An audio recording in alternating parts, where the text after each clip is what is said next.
The NFL trade deadline just passed. We had a record number of trades today. Going to go through all of them, as well as like the fantasy football aspect from every trader. Some of them won't have fantasy football aspects. We'll talk about all the trades. We'll get into some of the games from last week as well, and talk about week 10 ad drops and such. If you guys have any questions, just let us know.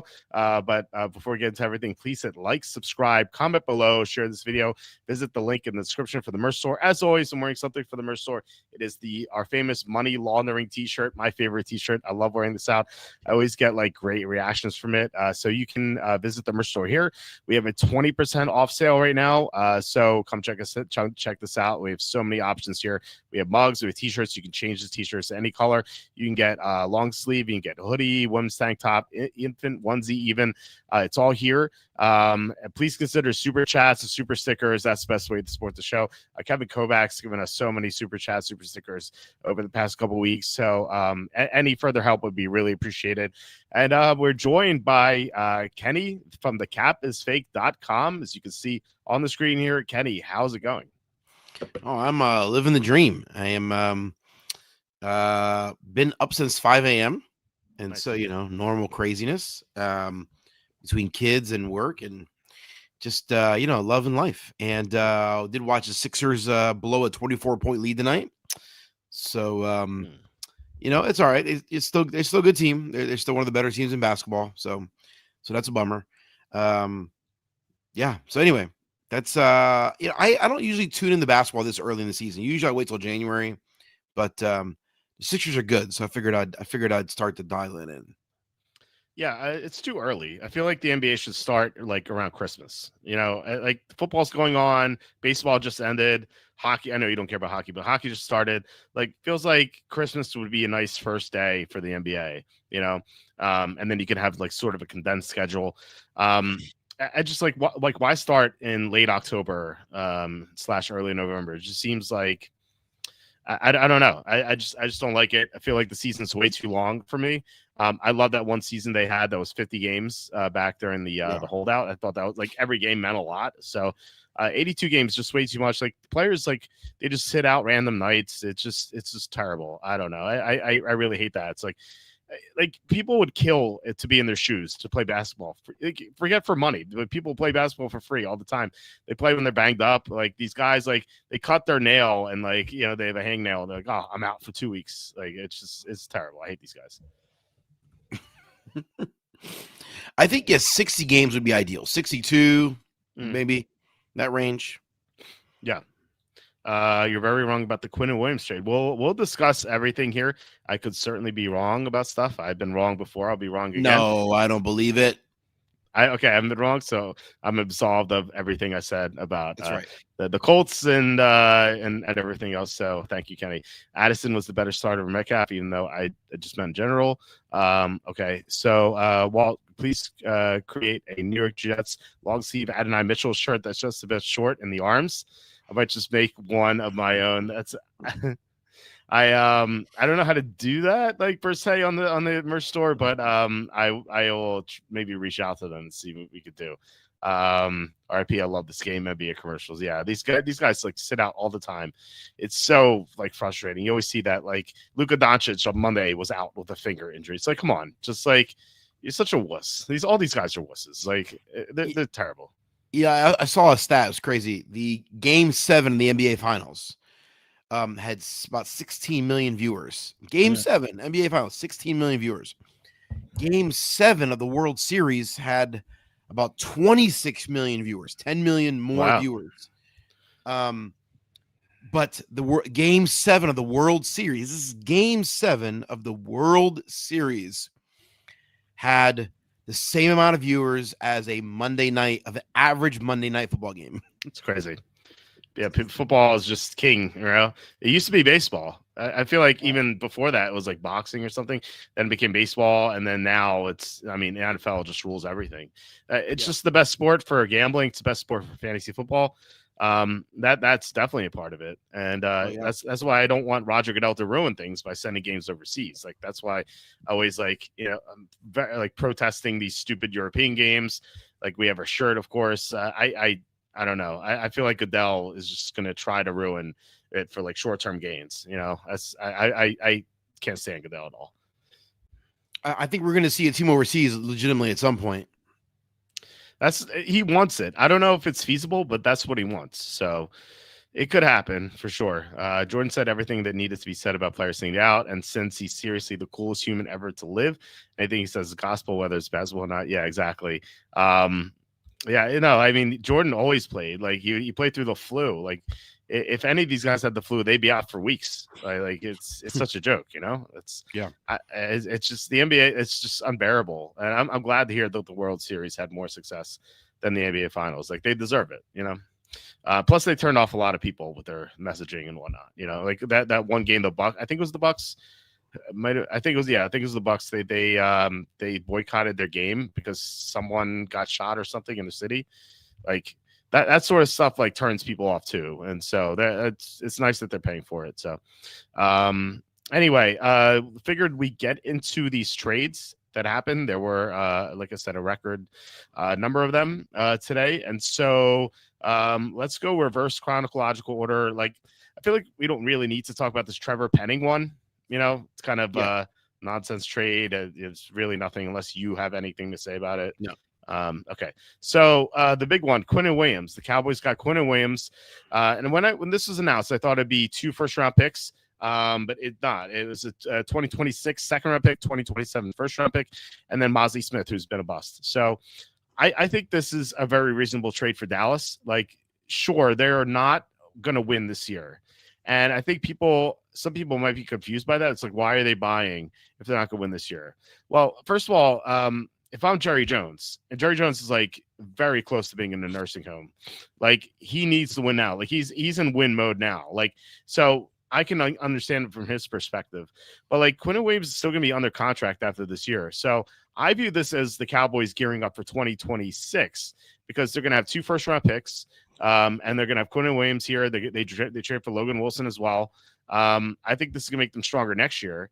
And I think that might be the real goal, even though Jerry Jones, I'm sure, is delusional, thinks it could happen this year. But so what do you think about this trade? I just think it's goofy. Like I guess I mean, if you're the Jets, you're just selling, and I get it. That makes sense. And so, because of the NFL doesn't,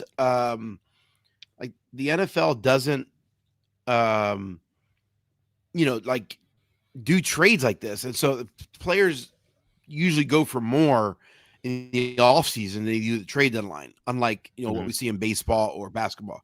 And so, if you're the Jets, you're just selling. I get it. I don't understand selling Quinnen Williams though. Like, and Sauce Gardner, we'll get to that in a second, but like, I don't understand that at all. Like they got some decent value, but like not amazing value. I don't know. Quinnen Williams, as you said, I thought for sure you'd get 2 first-round. I guess a first and a second. It's not terrible. It's decent. And so, I don't know. It just didn't like it makes sense for the Jets to do this. So I get why they did it, and they got value to some extent. I don't understand why the Cowboys are doing this. Like, I don't know. Like, why? Like, why not just wait till the offseason to see if he gets something better and trade? Like, I don't know. I don't get this deal. I feel like, is this the best thing you could have done? It doesn't make sense. If you're going to gear up for 2026, why not gear up in the offseason when you've got more flexibility? And I don't know. It just feels goofy. That's all I'm saying. This feels like when the Bears got Montez Sweat that one year where they were bad, and people were like, why are they buying here? And it was for the future. It's to kind of like get a head start on the next offseason. And I get like who said this? John saying they basically traded Micah Parsons for Quinnen Williams, which, I mean, that's definitely a downgrade. And I think like the whole sum of it you don't like, but I mean, the Parsons trade was awful itself, but yes, like they kind of sort of made not complete amends for it, but like they a little bit, like they at least like upgraded their defense here, and they really needed to. Like their defense is awful. And so, like I said, I think this is for 2026, kind of getting a jump start on the offseason. Like you said, like, yeah, you can wait, but like, I don't know, why not get him in now? Like it doesn't really make a difference one way or another. So I just want to give more options in the offseason. There's more players available. I don't know. It just seemed weird. Yeah. Yeah, I get it. I mean, yeah, it seems strange, but yeah, Michael Parsons for Quinn Williams and Kenny Clark. Can't forget Kenny Clark. So yeah, it's just I don't know. I mean, by the way, Mozzie Smith is it's such a funny addition to this trade because Jerry Jones talked him up when they drafted him. He was going to be the guy that stopped the run. Mhm. What a dope! Just what a dope.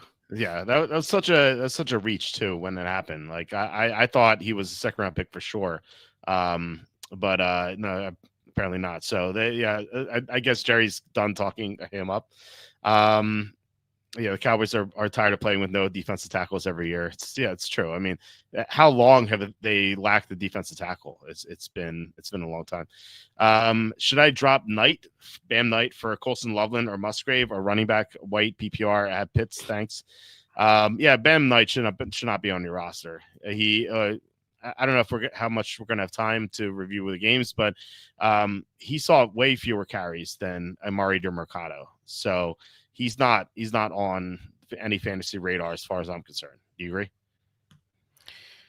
Yeah, I mean, I guess so. I don't know. It's hard to know what, like, all week long they were telling us that Michael Carter was running with the ones in practice.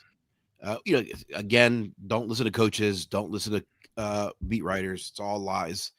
Michael Carter was supposedly running with. I don't think, did he even see a snap in the game? I don't think so. I don't think so either. Yeah, I don't know what to make of that situation. I think Bam Knight's probably the better player from what we've seen, but clearly the coaching staff doesn't think that, so it doesn't matter what I think. Yeah, I mean, I guess if you have no other someone to drop, you could drop Bam Knight and be fine. If you have Kyle Pitts, though, do you need Loveland or Musgrave? I guess Musgrave's a better option, but Musgrave was good last year when Kraft got hurt. Was it last year or the year before? I can't remember. I think he started well, and then Kraft took over. I think Musgrave got hurt and then Kraft took over. I'm not sure, but yeah, something like that. So anyway, I mean, Bam Knight. I think this Arizona running stable just seems so bad, but Trey Benson's not going to be out forever. Like, he's going to return soon. Right. So, yeah, I mean, you don't need two tight ends, but I feel like you also don't need Bam Knight. So, I guess in the event that one of your tight ends gets hurt, you have an option. I feel like I would try to get something else too. There's a guy in one of my leagues was trying to trade me Colston Loveland because I have Juwan Johnson as my tight end. I just dropped him today. I'm going to pick someone else up. This guy's trying to trade me Colston Loveland for like some, he's like asking for different players. He's like, you need a tight end. I'm like, do you know who you're talking to? You're the guy like the guy like the least tight end value guy. He's like, you really need a tight end. He's like, you have a great running back stable. You should trade Josh Jacobs for Brock Bowers. I'm just like, are you high? He's like, it's worth it. Like, you got, like, you're not even starting. Like, you have two running backs in your backup.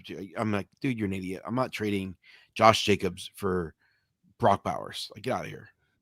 Yeah, I mean, I've never seen anyone value tight ends less than you. And I'm very close too. I value tight ends very lowly, but you are even lower on them than I am. So yeah, is there a chance I'm going to give up anything of any value for Colston Loveland? No, like zero. Get out of here. No, okay. Although his touchdown did cover the spread. So the saying, good teams win, great teams cover. So Loveland could be a great player. He's had one. I wouldn't say he's one good. I was going to say he had one good game. He's had one good half quarter. Yeah. like that's it. That catch justified him over Tyler Warren, right? Apparently, that's it. Right. Yeah, we could joke about that. But Mac asking, need a quarterback to stream this week. I have Pat on bye. I know all about that. I had Jane Daniels. I'm in my best league. I'm 7-2, the high scoring team. I had Jane Daniels, unfortunately. So I'm right there with you. My options are Bo Nix against the Raiders, Baker against the Patriots, Caleb Williams against the Giants, and Sam Darnold against the Cardinals on waivers.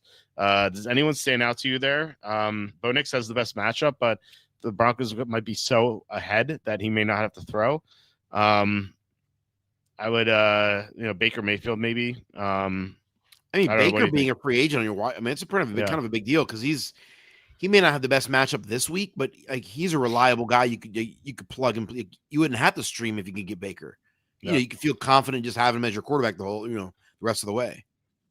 Yeah, I wish I was in your league because like the league in which I have Daniels, like my best options are like Tyler Shuck and there's Justin Fields too, but he's playing the Browns, and JJ McCarthy. Like these are the guys I have to decide between, and it's not like Daniels is coming back. It's pretty rough. I love this team that I have, but yeah, I have to find a way to replace Daniels, unfortunately. All right, I wanted to talk about the Jets here, but I want to save that for the other trade too, so we can kind of loop that other one in. The Ravens got Draymond Jones, so we don't have to talk about this too much, but I thought this was a good trade for the Ravens because Draymond Jones is having a really good year for the Titans. He was a monster against the Chargers, so the Ravens are still missing Nnamdi Madubuike, so getting Jones is kind of a nice short-term replacement. Any thoughts on this? Do you want to get to the next one? Yeah, I mean, a good player, good trade. I think it solidifies that the Titans are like they're going for the number 1 pick next year, I guess. Yeah, I mean, the way the Jets are tanking, it's gonna be tough for them. But we'll see. It's gonna be a 2-horse race, I think, for the number 1 pick. But I don't know. There are 3 quarterbacks where they go number 1, so it may not be a tank for whomever situation. Right now, I guess it'd be Ty Simpson, tank for Ty. Bears got Joe Tryon-Shoyinka from the Browns. This is a kind of a like a useless trade. The Bears had the worst pass rush in the NFL. So they got a guy who hasn't played more than 7 snaps in a game all year. So the Bears needed to do better than this if they were going to be competitive. I don't know. But it's not like they give up anything for this guy. He was the first round pick and he just never panned out. So he's still young. Maybe he will. I have my doubts, but crazier things have happened. Any thoughts on this? No. Yeah, you're right. I mean, if you've been in the league a couple seasons and you've not hit, you're probably not gonna. Yeah, it's pretty rare for that to happen. It does on occasion, which I guess more so with the quarterbacks.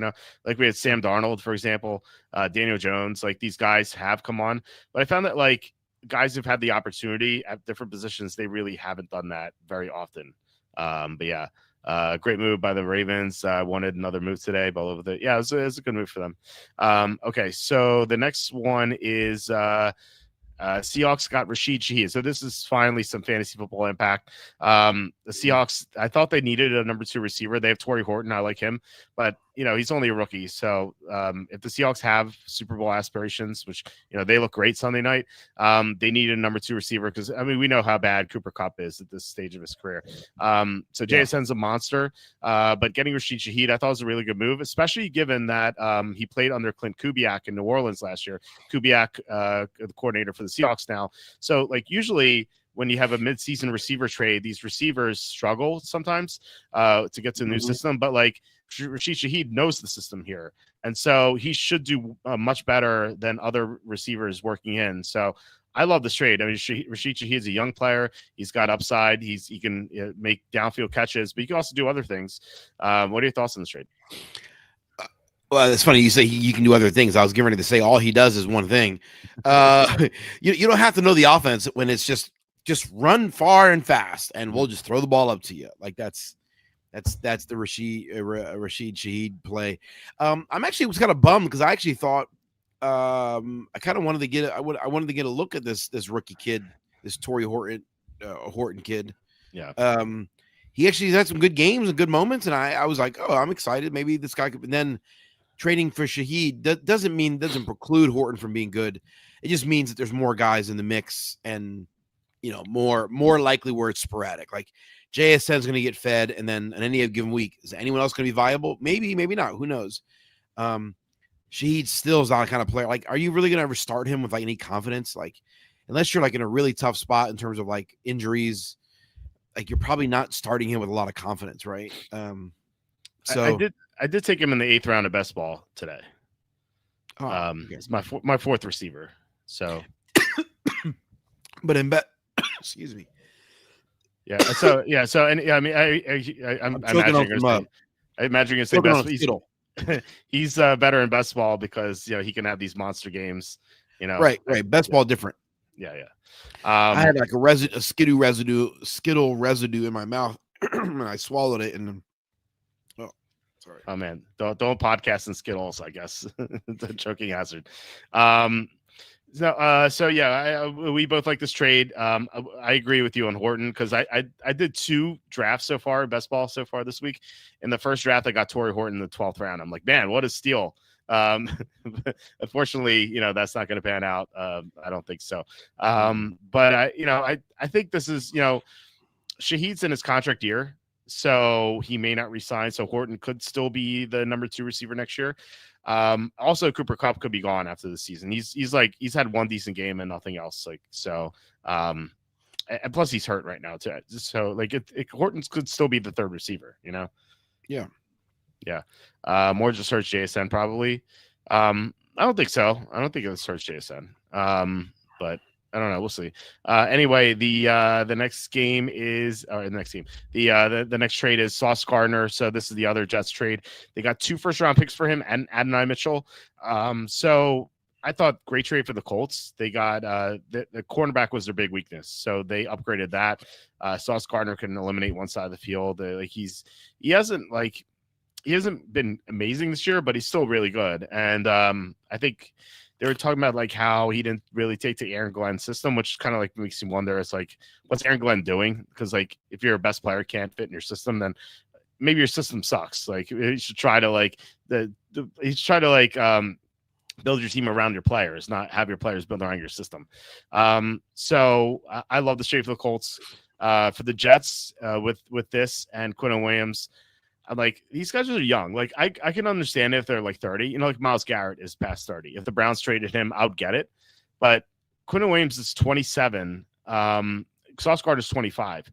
They're rebuilding, but they should be part of the rebuild, right? Right. They're still young. So why? They're really starting from scratch here.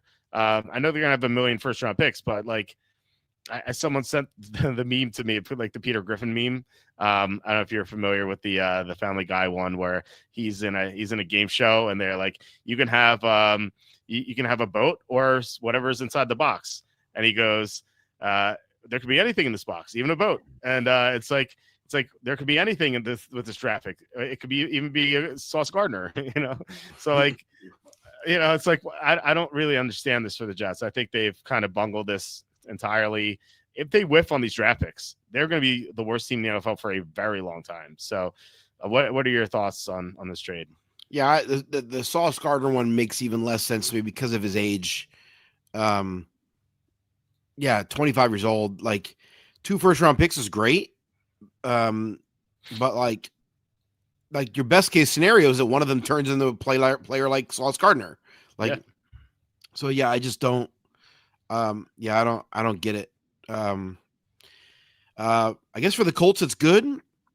Adonai Mitchell, by the way, isn't slot they spent. I think they drafted him in the 2nd round, right? Was he a 2nd round pick? Was he a 3rd? It's 2nd or 3rd. I'll look that up in a second, but he was a day 2 pick. So I thought he was I think he was 2nd round. Now that I think about it, a late 2nd. I'm just a guy you just drafted him 2 years ago in the 2nd round.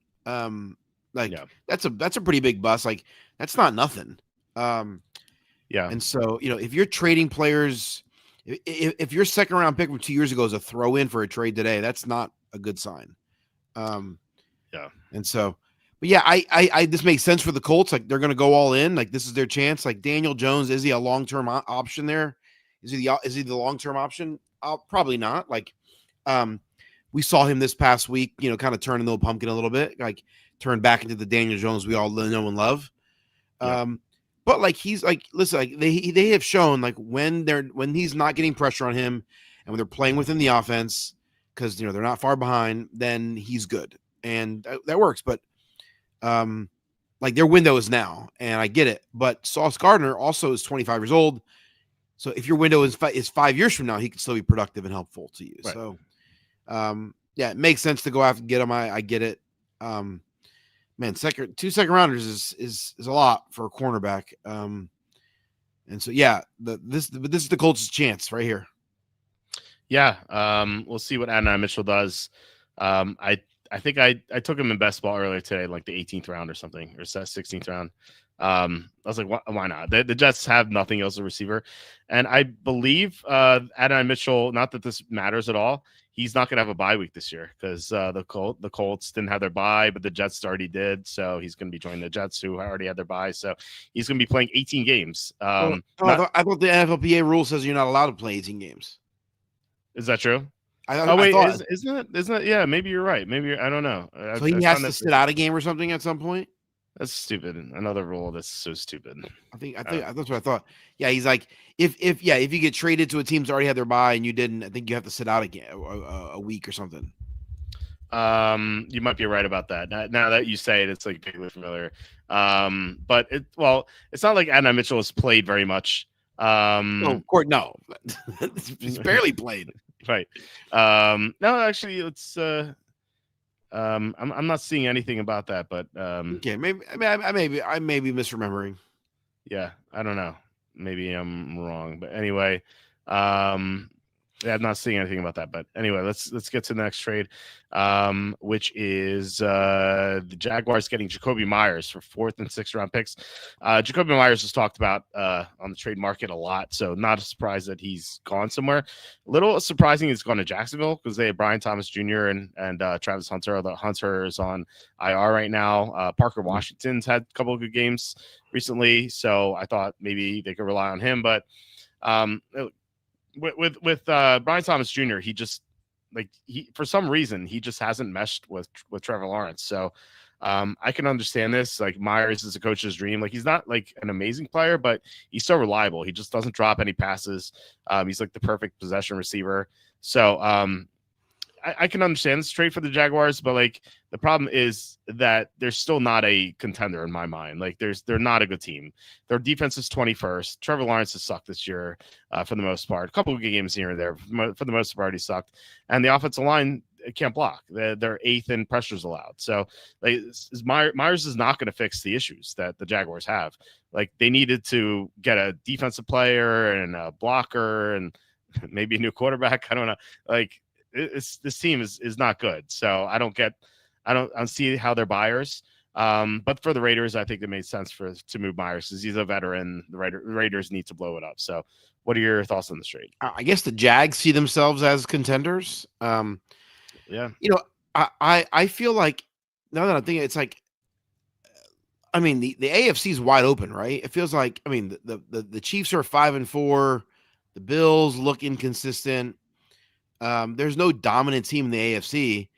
If you're the Jags, you're like, well, if you think you have a chance to like upgrade your team and go for it, like I guess it's fine. I don't agree with them, but I guess that's I guess if they think they're potential real contenders, I guess they should go for it. Yeah.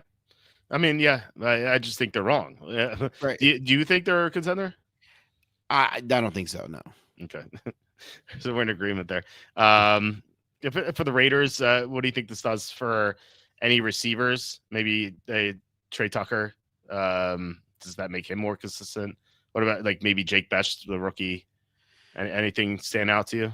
There's no. I mean, I think it's just be based on like just whoever happens to be open because a defender fell down that day.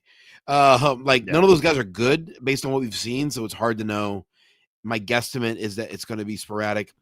If I had to take a shot, I'd take a shot on the rookie because, as you said, it's what's in the box. It could be anything in the box. Who knows? Right. Like, take your shot on the rookie, right? Like maybe. Yeah, they have to see what they have in these guys. Bastion Thornton. Just design stuff for them. Like it feels like Chip Kelly's not done a good job with that. So maybe in the second half of the year, one of them stands out and suddenly receivers not that diver need this offseason. But if neither does anything, then they know that they absolutely have to address receiver. We have a question here. Trade Olave for Devontae Smith. This is one of those. I'll trade my 2018 Honda Accord for your 2018 Honda Accord. But it's basically receiver for receiver. However, I think I would trade Olave for Smith. I would rather have Smith than Olave. I'd rather have Smith. Oh yeah. Yeah. I mean, not only is Smith playing a better offense, Smith is also like not an injury risk. Because if Olave gets hit in the head, he's going to be out for a month with his concussion history. So, but you agree, I assume. Yeah, I'm taking Smith over Olave in this at current moment. On talent and NFL players, I think they're very similar or very close, not similar styles. But yeah, I think based on fantasy at this point, I definitely take Smith. Yeah, Brock Bowers about to set another record is what it means. Yep, I guess so, pretty much. But the problem is like they can't block it all, but still, it's you're right. Like he's going to catch a million passes now. Are we any closer to this draft? No one's drafting tonight. Oh, okay, we're getting closer. All right. Any other trades? We have Logan Wilson, another Cowboys trade. They got Logan Wilson for 7th round pick. Yeah, he's a decent linebacker, so I thought maybe the Bengals get a 6th rounder for him or something, maybe a 5th, but 7th. It's fine. I think good trade for the Cowboys. They really didn't give up anything. So, any thoughts on this or no thoughts? I think Jerry Jones is an idiot. That's about it. Yeah, I think everyone agrees with you at this point. And we had some Eagles trades from last week. So the Eagles got Jalen Phillips for a 3rd round pick. Then they got Michael Carter for John Mechie in a late round swap, and then they got Jair Alexander from the Ravens for a swap of late round picks. What are your thoughts on the Eagles trade as you being an Eagles fan? I'll take the first, not the Phillips, the other two. I'll take the Alexander and the Michael Carter trade. They just seem like kind of like dart throws, right? Like we just looking for some depth. Jair Alexander was great, obviously not that long ago, but he's injuries and was not able to get on the field this year. But you know what? For a swap of 6 round picks or whatever it is, like it's like, you know what, you take a chance, and if it ends up flaming out, worst case scenario is you're cutting this guy, in a couple weeks. Yeah. It has the same feel of like the Shaq Leonard trade or signing of 2 years ago. The Robert Quinn trade of a couple years ago. It's like, but you're trying to catch lightning in a bottle. But it could work. You never know. Carter's a depth piece. By the way, he's played, I forget how many snaps on the in the slot and versus the outside. Something like he's played like thousands of snaps at the slot and has played a grand total of 46 snaps on the outside. Like he has been exclusively a slot guy. And so I think he's just a depth piece. The Eagles' depth was struggling going into the year. And so that you can see they've made multiple trades already this year trying to shore up the depth. The Phillips trade is the one that's significant because he's a really good player. He's had trouble staying healthy, but he has been healthy this year. He only had 3 sacks, but he's got 24 hurries, I think. He's got 12 quick hurries. He's beating his man, being on offensive line with Jalen Carter and Mojo Ojomo and Jordan Davis, being in a rotation with Nolan Smith and now Brandon Graham. Like it's just going to be helpful. And so I think it's a good move. 3rd round pick is like, is it a little expensive for a guy of his caliber with the in a contract year? Maybe a little expensive, but not terrible. He's going to count in the compensatory pick formula in 2 years. So maybe they recoup something for him, maybe a 6th or a 5th. But I think in general, like this is worth it, and he might instantly be their best pass rusher like as soon as he steps on the field. So for a team trying to win a Super Bowl, like I think this is the right kind of move. I think he's going to get much more than a 6th or 5th in compensatory because you have a young edge rusher who's super talented like him. Like I think he might get a 3rd for the Eagles. So depends on the contract he gets, right? Like if he gets a big contract, yeah. Yeah, and we've seen these young edge rushers get massive deals, and like I think that he's going to get one of those.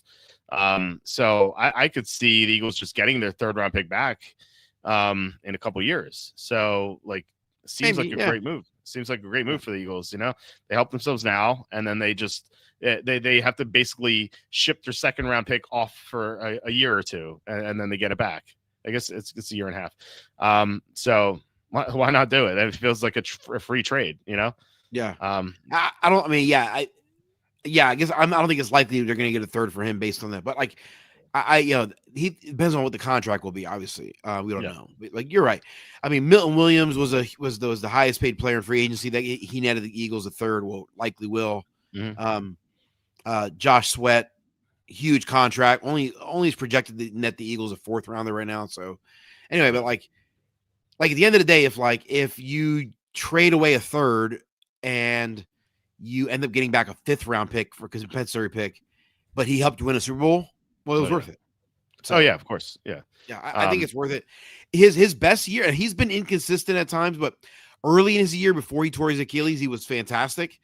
He's not quite been the player, but the one season where he rebounded best was in 2023 when he was playing under Vic Fangio. So I think there's a lot to make sense here. I think this is a move. This bolsters them in a position where they were weak. So yeah, and with the corner trades, like all they have to do is hit one of them, and it pans out. And they barely gave up anything for those two, so why not? They like 1 million 6th-round picks too, so they were fine in that regard. I think that's it for these trades. Keon White, nothing really, and then Kyle Duggar, that was before. So I think we can get to the game recaps as we wait for this draft to load, which is taking forever. It seems like I've never seen it like take this long. But anyway, we have games from week 9. We had Ravens 28, Dolphins 6. Lamar Jackson, I thought, looked a little rusty in his first game back, but he didn't run very much, but I think that he will eventually do that. Obviously, he was just returning from his hamstring. Right. So he'll get better. Dolphins had a lot of miscommunication issues and whatnot. So not a surprise to see that from a poorly coached team. The GM got fired after this game. The only Dolphins of note were Waddle. They mutually decided to part ways, Walter. Come on. Oh yeah. He willingly gave up his $1 million contracts to just to step down. Yeah, it was very, very mutual. So yeah. Anyway, Achane and Waddle, the only Dolphins who are productive. The Dulcich was in the winning DraftKings lineup. That kind of came out of nowhere. I was so. By the way, I was so happy. You don't have access to FanDuel because you're in Florida. But FanDuel has these promos where you bet anytime touchdown for Thursday night games. If the guy you pick is the first or the last touchdown scorer, you win a share of $1 million based on how many people selected him to win any touchdown. And so I thought the favorites would be like, Lamar Jackson, Derrick Henry, etc., Devon Achane. I'm like, let me be sneaky and take Mark Andrews here. And Mark Andrews hit. He was the first touchdown scorer. I'm like, oh my God, this is great. Share of $1 million. I'm only going to get like $1,000, $800. Like, this is going to be cool. And the next day it's like $48. I'm like, what? I guess everyone. A lot of people in on that. Wow. A lot of people were. Yeah. Anyway, any thoughts on this game? I don't think there's a whole lot to learn from this. I think the Ravens are what they are at this point. Like, they are a team with some talent, but they're going to be inconsistent until Lamar Jackson is fully healthy. The offensive line is also struggling. The defense as a whole is struggling. Maybe they'll get a little bit better based on the trade today. But yeah, I think if you own these guys, you're kind of stuck with them. On the Dolphins side, yeah, the only guy that I want on this team is Devon Achane. I don't think I want Waddle. Like, I just don't trust. I will say this: the Dolphins were a little bit better than what I think they look like. Like, they actually moved the ball effectively in this game between the 20s, but they just they stalled out in the red zone or right before the red zone. The dumb interceptions or dumb penalties. The interception late in the game too is just throwing the ball up. Like, so it's hard to defend this team because they've from one perspective they're absolutely terrible. But then there are moments in the game you're like, actually they're moving the ball effectively. Like, Tua's being smart. They're just not finishing drives, and so I think that bodes well for Achane though. Like, I think the one lesson learned is I think they are good enough to keep Achane relevant, and so if you've got Achane, feel free to ride him. And because they're such a bad team, I wonder if someone in your league owns Devon Achane and they're just frustrated, because there hasn't been the production that you had hoped. The Dolphins suck. Like, maybe you can make a trade and get them at a discount, take them off the hands of whoever the owner is, because I think he's actually someone that could go off, in the last few weeks of the season. Yeah, I think so too. I have him in our league. Fortunately, I also had Tucker Kraft, and he was lost for the year. So in the one league, Colston Loveland. In one of the leagues, I lost Daniels, and then the other in our league, I lost Tucker Craft. This has been a disaster this past week. Anyway, we have Bears 47, Bengals 42. The Bears are up 14 points with like 4 minutes left. They blew this lead. I was losing my mind because I had Bears minus 2.5, or I think it was Bears minus 2.5 for a big play. And I was like, man, I can't believe, like, of course, you know, the onside kick recovery, Joe Flacco with an injured shoulder. He's starting for 4 touchdowns, 470 yards. That's how bad the Bears defense is. Their pass rush is dead last. I mentioned that earlier. Dead last in the NFL. They can't do anything. They can stop the run. That's it. But they're awful against the pass. So Higgins, monster game. Chase, 6 for 111. Andre Yoshevas, 5 for 56, 5 for 66 and a touchdown. But then Colson Loveland comes along and gets a 58-yard touchdown to save the day. There haven't been like too many strokes of good luck for us. Although I would argue like it was bad luck that the Bengals even had a chance. But anyway, Caleb Williams, solid game. You know, he has these like good games once in a while, and then he has these turd games. He's very inconsistent, which, you know, maybe that'll get corrected later. I think the big takeaway, though, Kyle Monangai, 26 for 176. This guy looks legit. Like, he looks like a real running back. He was a 7th-round pick. And so if you drafted him best ball late, congratulations. So what do you think about this game? The end of this game was crazy. This is one of the craziest endings. It was like the Bears are up 2 touchdowns, and it looks like they got a pick 6. Turns out the pick 6 doesn't go their way. Yep. The Bengals come back to score. The Bengals take the lead with 14 seconds left. They got like a 98% win chance, and the Bears end up winning the game. I mean, just absolutely insane. It's like the most Bengals way. I got a really good friend of mine who lives in Minnesota, but he's from Cincinnati. He's a Bengals fan. I texted him. I said, "Hey, are you watching this?" He said, "No, he said, no, I'm on my roof getting ready to jump off." Just, I thought that was great. And so, yeah, I just think like crazy. The thing is, like, for fantasy purposes, like, this game is awesome. Like, everyone ate on both sides, you got lots, but is that like repeatable? Like, I guess for the Bengals, I guess it is. Like, Flacco's still playing good, and their defense is bad and seemingly getting worse. So, like, I guess for the Bengals, you keep doing it. On the Bears side, though, it's like their defense has been so inconsistent. Like, some weeks are good, and then there's other weeks where it's like this offense is just so like all over the place. Caleb Williams looked great in the first 2 drives, then looked terrible for long stretches, then looked good again. I'm like, I don't know that I trust anyone on this offense. Like, it's like if you have Caleb Williams, I don't want to start him. If you have any of the running backs, I don't know that I love either one of the running backs right this moment.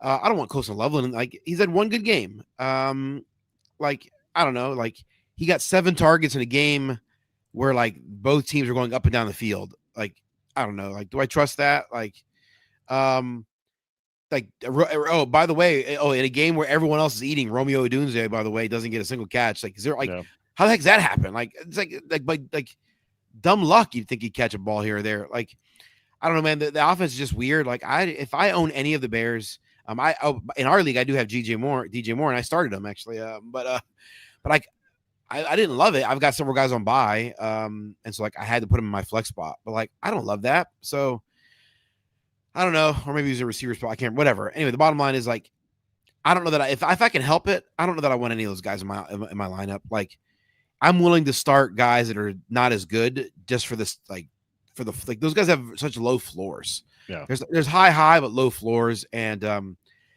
I just want to know what I have when I want to put a guy in a lineup. I just want to know what I'm going to get. And with the Bears, I don't know what I'm going to get. One week, Romeo Odunze is the man. Next week, DJ Moore's the man. The next week, they suck. The next week, they're good. I don't know. I don't know what to make of that team. Buy low on Odunze, maybe. I mean, he's way too talented to not rebound. Yeah, maybe. Yeah, but I just if he gives you a goose egg, I just like, I don't know. Like, because it really, the bottom line, it comes down to Caleb Williams. That's the bottom line. It's Caleb Williams. I don't trust Caleb Williams, and so do I think it's possible for Romeo Odunze to have another goose egg down the road? Yeah, I think it's possible that you get in the first round of the playoffs, and one of your receiver you're relying on has a goose egg. Like, I just because this quarterback has got his head up his butt. Yeah. It is, yeah, it's so bizarre. By the way, this draft just started. This is a 5 week season. It's weeks 10 to 14. I don't know how anyone's drafting guys who haven't had their bye yet. Like that's crazy to me. It's equivalent to 2.8 games missing for the season. So if the guy's going to be out for almost 3 games, you're downgrading them at least one round, if not more. So I don't like Jamar Chase here, Rashi Rice 106. It just doesn't make any sense to me. What do you think, Justin Jefferson, Derrick Henry? I already took Josh Jacobs. Oh, I think I like Jefferson. I mean, I don't know. The Ravens just feel kind of like a mess. Like I don't know what to make of them yet. Okay, or when they're going to get better. I do think they'll rebound. So I was fine either way. Anyway, so can I drop BTJ in standard? I hate him. Well, if you hate him, it's good enough, right?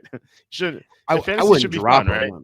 Yeah, I wouldn't dread him either. I'm just saying that like fantasy should be fun, Like why root for players you don't like? Or try to trade them at least. That's why I don't like there. I think it's okay to like. There's certain players I'm like, I'm going to pass over this guy because I just like I don't want to root for that guy. I don't want to root for that team. Giants. Yeah. Giants, yes.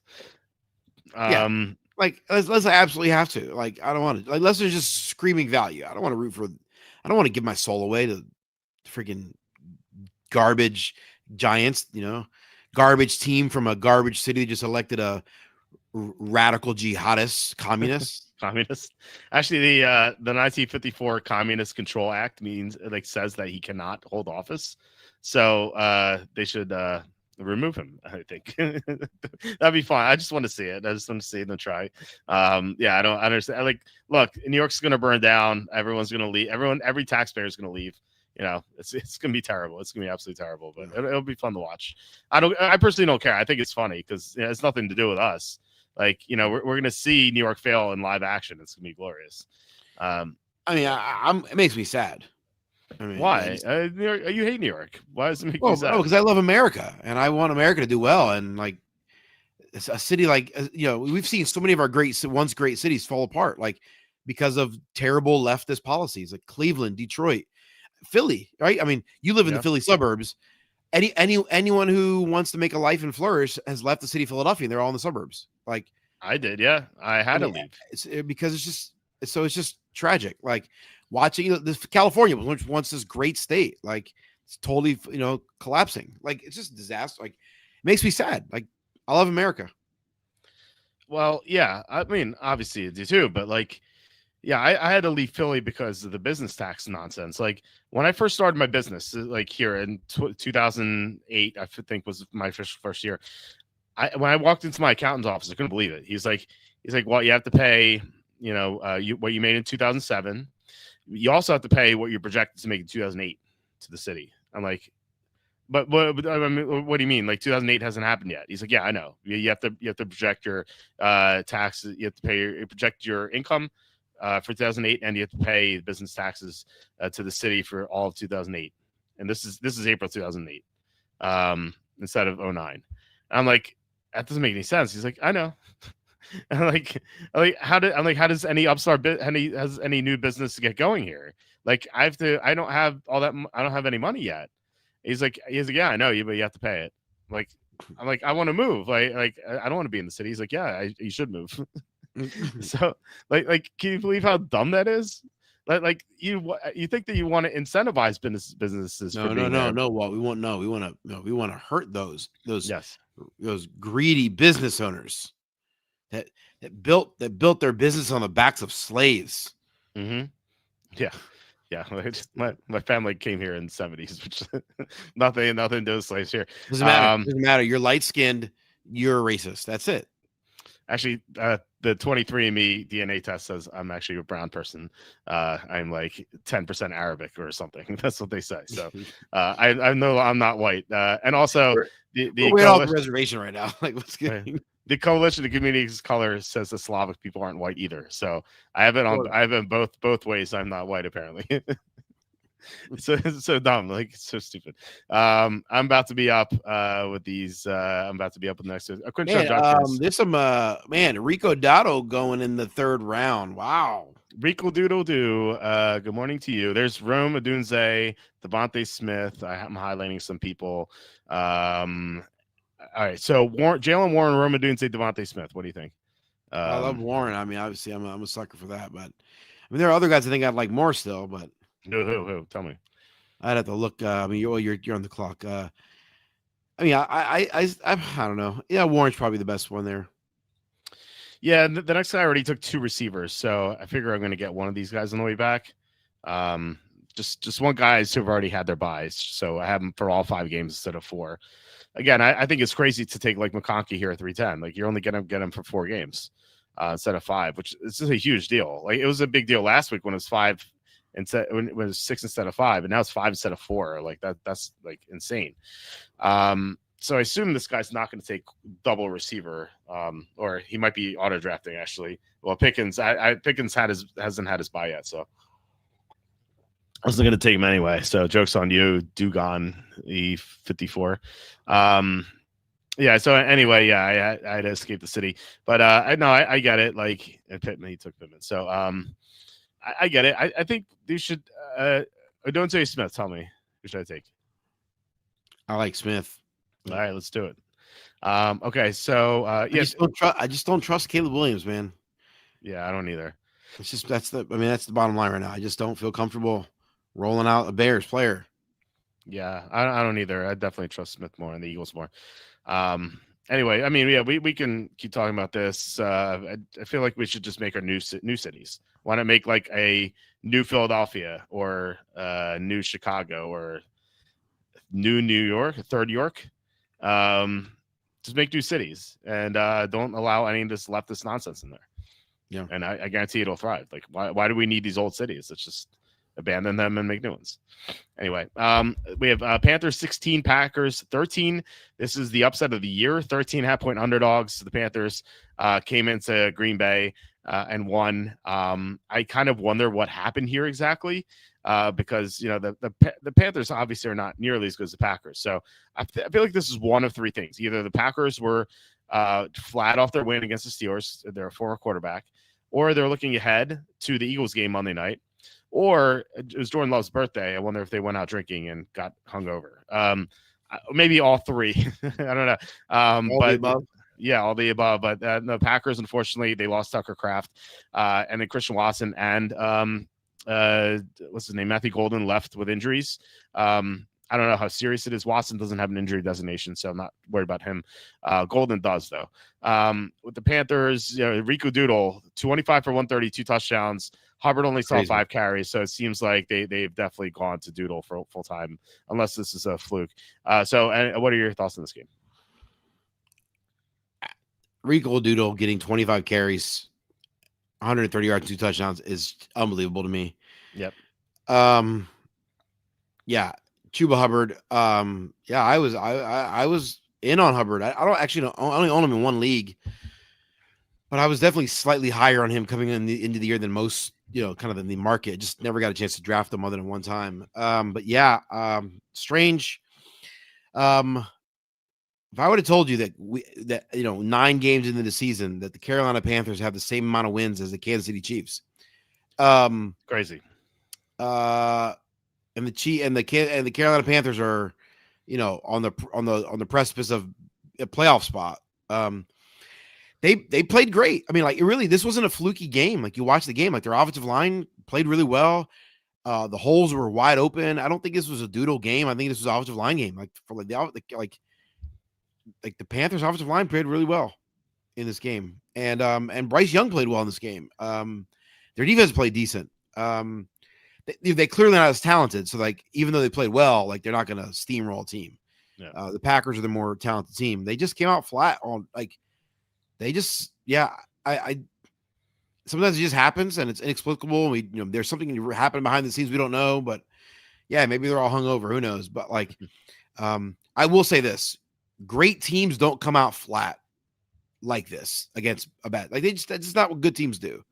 And so you hope then it's like, okay, we're not playing a good team. We retool, we do something, and then we kind of make it. So, yeah, just sort of a weird thing. Like the Eagles came out flat against the Giants 2 weeks ago, 3 weeks ago, whatever it was. Yeah. It came out totally flat.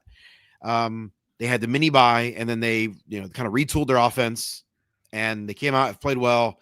They made some trades. You go, okay, so I think the next 2 weeks are going to tell us a lot about the Packers, the Eagles, Lions, and the NFC, because they all kind of play each other over the next few weeks, right? Yeah.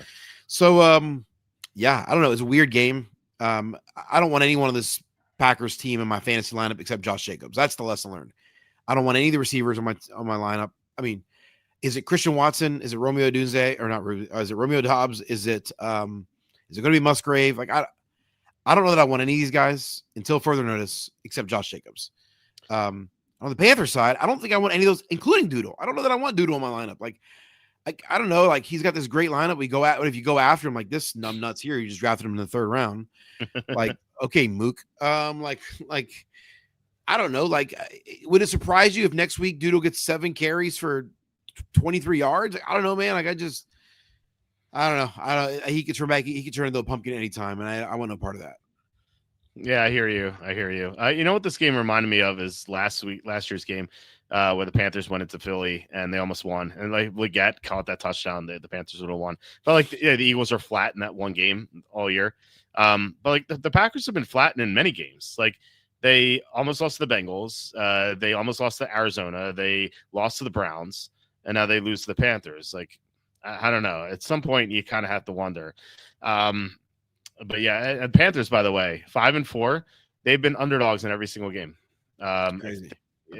except for the Jets game, I believe. That was it. But they play the Saints this week, so they're 5-point favorites against the Saints. So they could be 6-4 heading into week 11, which is pretty nuts. And by the way, I have to make some picks here. We have David Montgomery. I don't mind him here. Quarterback Drake May. He hasn't had his bye yet. So what's your roster? I have Jacobs, Warren, Jefferson, Smith. We have Shakir, Jameson Williams, and Laporta. What do you think?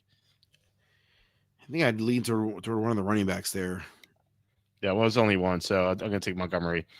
Yeah, I like getting my 3rd running back here, and then this guy has taken 4 receivers already, so I think we're going to get either Shakir or James Williams or Sam Laporta back. Again, all these guys have had their buys so far. There's also Mayfield. We could take him. If Drake May comes back to me in round 7, I'm going to take him.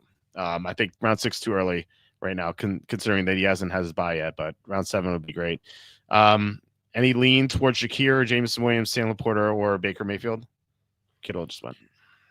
I guess it's Shakir, but I don't know. I mean, I think you can make a case for Williams. He's boom and bust play, perfect best ball. Yeah, it is. Yeah, I'm gonna say I think Williams has more upside, so let's go there. So maybe we can get Jared Goff on the way back. So, okay, so let me go here and yeah, so. Cassandra says QB. I think we can get a quarterback on the way back. In case of May, okay, I get it. I don't know. It's like 4 games instead of 5, but I do get it. He has a lot of upside. Anyway, let's get to the next game, which is Broncos 18, Texans 15. The Broncos couldn't do anything offensively for the most part in this game, except for a couple drives. But Bo Nix came through in the clutch, a couple of scrambles, 25-yard scramble to set up the win. RJ Harvey caught a touchdown, another receiving touchdown for him. Sutton only 1 catch, but Houston's pass defense is great. Stroud got concussed in this game, so he missed all but 2 drives. Houston, once again, couldn't run with Chubb. I don't know why Chubb is still getting more carries than Marks. Dalton Schultz is leading receiver. Collins 7 for 75, not bad considering the quarterback situation and the defense. So, any thoughts on this game? The Houston Texans without Stroud is this offense was not the same. Their offensive line played poor for most of this game. Stroud being out, this offense is really inconsistent, hard to move the ball. I just feel like they were pulling teeth to move the ball. So, if Stroud is out for any length of time, That puts Nico Collins, and he's the only guy really on this offense you want. If Stroud's healthy, I'm fine to play Nico. If Stroud is out and I've got good receiver options, I could see an argument for benching Nico Collins in the weeks to come. Honestly, if you're in a PPR league, he's still going to get enough catches. So maybe Davis Mills has got he's okay enough to dump the ball off. Quick passes, but if you're an adult, you're not playing in a PPR league. So don't do that, I guess. The Broncos, this is do we lose Kenny? I don't know if you guys can hear me or if Kenny's out. Please let me know in the chat if you can hear me. I believe I'm still online because this is still ticking. So Drake May just won. So let me know in the chat if you can hear me, or maybe I'm the one who kicked off and Kenny's on. So we'll have to see what happens in a little bit. But yeah, so I mean, my internet's still working because these pictures still being made. At least I think so. Yeah, Romeo Dubs just went, so I'm still online. Yeah, Kenny's out. Okay, that's what I was worried about. I was worried about well, I have this cough. I don't know if you guys can see it. I keep muting myself, but I've had this cough for 3 weeks already. It's it's been 2 weeks actually, maybe a little bit more. And it's not just me. My whole family's had it. It just won't go away. It's just so frustrating. And so, yeah, it's just talking by myself could be pretty rough here. I even took a cough drop before, and I took a Mucinex before, and hasn't quite worked. But anyway, we'll keep. I assume Kenny will be back in a second, but I will be on the clock soon in the 7th round. Drake May went, so he did not last. I get Cassandra saying that we should take May. I think if it was late 6th, I think I may have done that. But I don't know. I wanted my third receiver, and just not having May for all 5 games and only having him for 4. I don't know. Just felt like a little early to take him around 6. So I think Kenny just texted me. Hold on, let me see what he says here. He says my internet totally just went out, so that is unfortunate. So there's an opportunity. They killed Kenny. Yeah, we're actually Kenny is he has not watched South Park. I was referencing that to him before we started the show, because we were just talking about our kids, because I was I put my laptop down here in the basement. I was working on it in the kitchen, and I put it down in the basement. My son comes down. I'm going to the bathroom, which is right back here. And so my son, I see him sit in this chair, and all of a sudden I hear some banging, and he's banging on the keys. And I have one of my files open to update the site. And I'm on the clock right here. Hold on. Do we still have? No, we don't want May. We do have Jared Goff, who pairs well with what we've done so far. Though I kind of want Matthew Stafford more than Goff. I know we're not stacking here. Stafford's been so good, and he gets to play San Francisco here. I'm gonna, I'm gonna try to take both because we need 3 quarterbacks. I'm gonna try to take both. We'll see who else is available. I like Woody Marks. We already have 3 running backs though. Receivers, I think we have 3 already. We could take Watson perhaps. Maybe Myers. Shaheed's I'm interested in round 9 perhaps. There's Kincaid. We don't have a tight end yet. We can take him. All right, so we're up on the clock again. I think I'm just gonna take the second quarterback because we need 3. We need 3 definitely. In best ball, you absolutely need 3. So it's because it's the highest scoring position. If you get a 0 at quarterback, you're just dead in the water. So I'm gonna take that. Oh, Kenny's back. Here we go. Kenny, you're here. I'm the internet at my house just totally went out, so I'm using my phone right now. Okay. So I don't. Hopefully, it's you can hear me well. We had a joke saying, tell me if you know the reference here. Oh my God, they killed Kenny, you bastards. Do you get that at all? Yeah, that's South Park, right? I mean, I've never seen it, but I know what it is. I've heard it. Okay. Yeah, I was telling the chat that you had never seen South Park because I was talking about my son. I told you the story where he was at my computer just slamming the keys, and I'm like, Conrad, what are you doing? He's like, I could do whatever I want, Dad. It's like, I was like, who are you, Eric Cartman? Like, I'll do whatever I want. I'll do whatever I want. But yeah, you didn't get that reference, unfortunately, before we started recording. So, faint Kenny better than no Kenny. I agree, especially with the method cough I have. It's like I need to mute myself sometimes. Am I coming through okay on my phone here? Am I? Yeah, it's not bad. It's not bad. It's not bad. Okay. I mean, maybe the chat could tell us otherwise, but I think it's fine. Whatever happened to Stafford, the bad backyard. I don't know. That was bad reporting. I have no clue what happened. By the way, my internet just stopped working. It's for no apparent reason. The router's not working. There's no connection. I don't know. Maybe there's a demon in my internet box, in my router. Maybe. I feel like that happens sometimes. That's why I always have this hotspot. I don't know where it is. I think it's in my bag. I actually have 2 hotspots as backups because if I don't have the internet, I can't work. If I can't work, we don't make money here. So and I can't feed my family or pay the $6,000 in bills I have per month. So we need the internet here. So I have 2 backup options in case it goes out. So what do you think about my picks? I went double quarterback in Stafford and Goff. Stafford and Goff. I mean, I like. What round are you in? That was 7 and 8. Anything before 13 is unacceptable. Dude, you're not going to get any starting quarterback in round 13. You're going to want. I'm going to show you. You don't get any starting quarterbacks around 13. They all go. No, I think it's fine. Yeah, I think those guys are upside, high floor, and decent upside guys as well, right? Stafford and Goff are both in that category. Yeah, and we get to pair Goff with Williams and Stafford with no one, but Stafford's been awesome this year, so I don't mind them. Plus, there's no one else I really liked either. So like I could have taken Kincaid or Watson. Like there's no one else who really excited me. Anyway, let's get to the next game, which is Patriots 24, Falcons 23. Almost a comeback by the Falcons. They missed another kick. That's 2 kicks that they missed this year that could have sent games to overtime.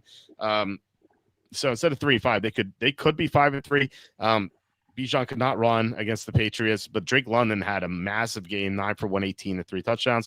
Drake made another really good game, and not like amazing as we've seen from him, but 20 fantasy points against a number 7 ranked defense, pretty good. Trevion Henderson with Stevenson out. The good news is that he had 14 carries. The bad news is that some guy named T. Jennings had 11 carries and stole a touchdown, so not good. Damari Douglas went 4 for 100 and touchdown. Butte got hurt. That's why he got more work than usual. Stephon Diggs also scored his first touchdown with the Patriots. Any thoughts on this game? Yeah.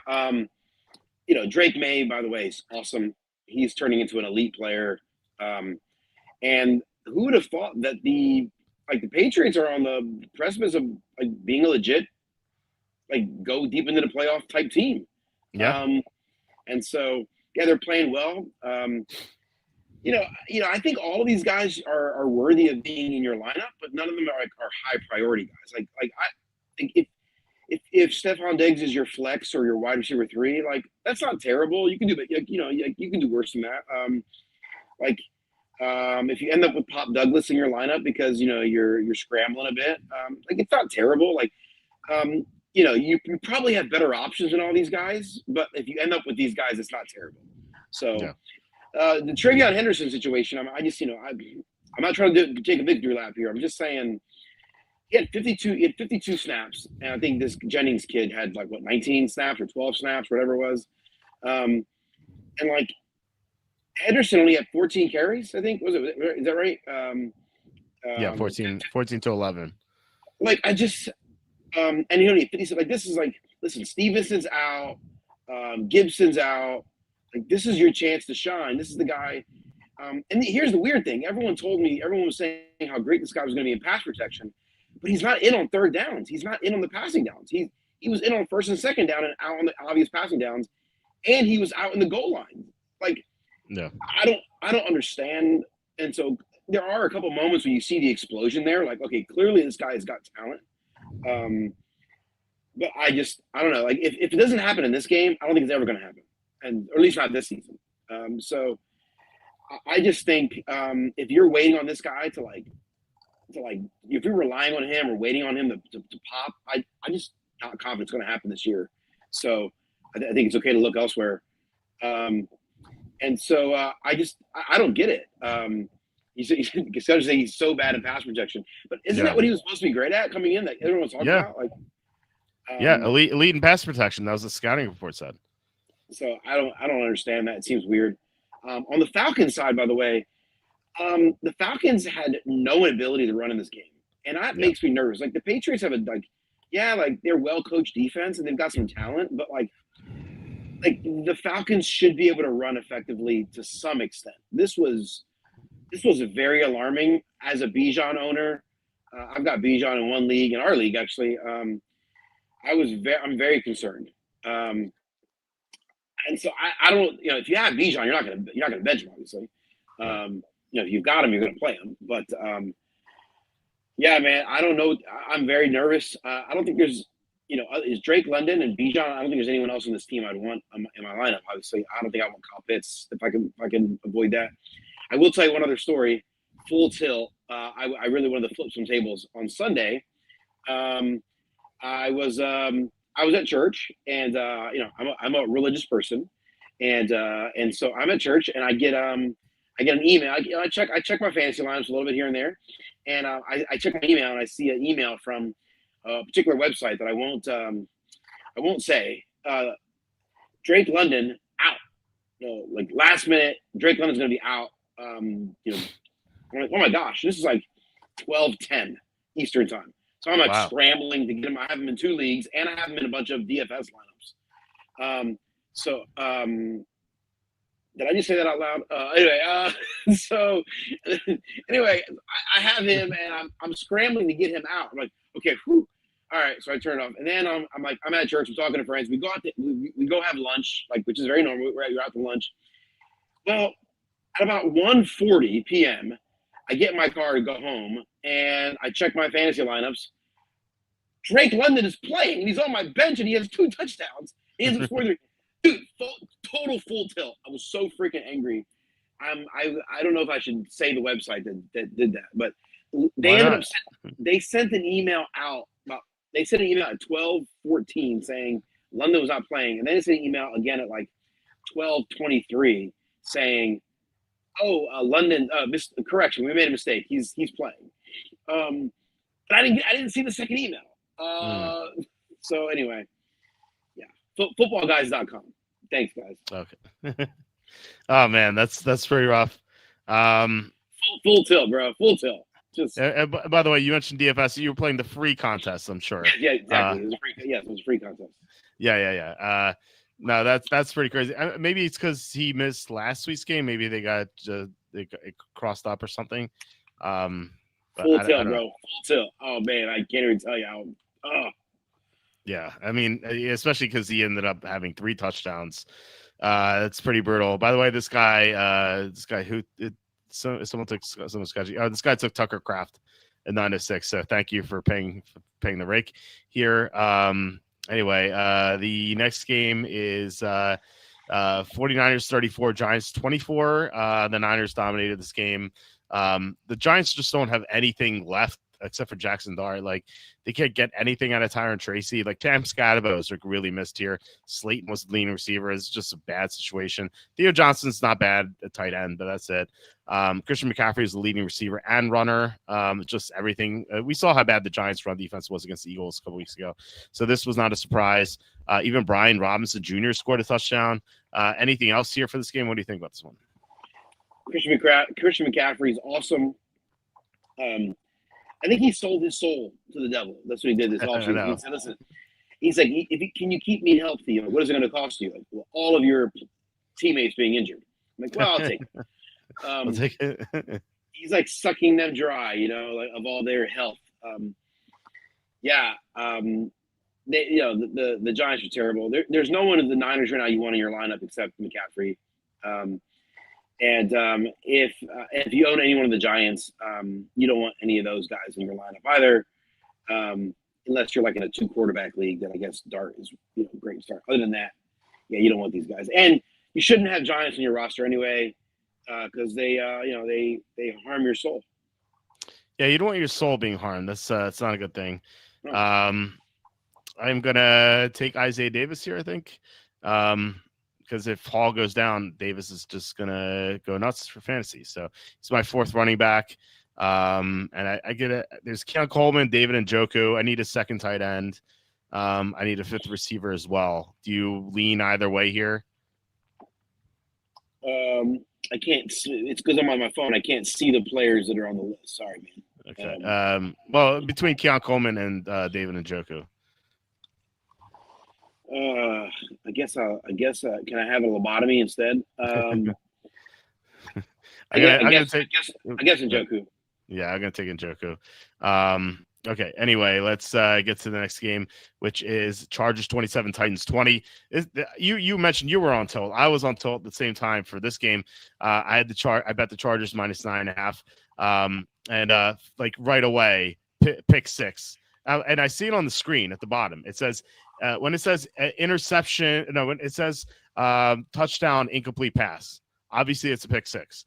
And I'm like, okay, yeah, Cam Ward threw a pick 6. Obviously, it's not Justin Herbert. Oh, it is Justin Herbert. Pick 6 by the Justin Herbert, 7-0. 2 minutes later, a touchdown punt return. I'm like, please let it be the Chargers. No, it's the Titans, 14-7.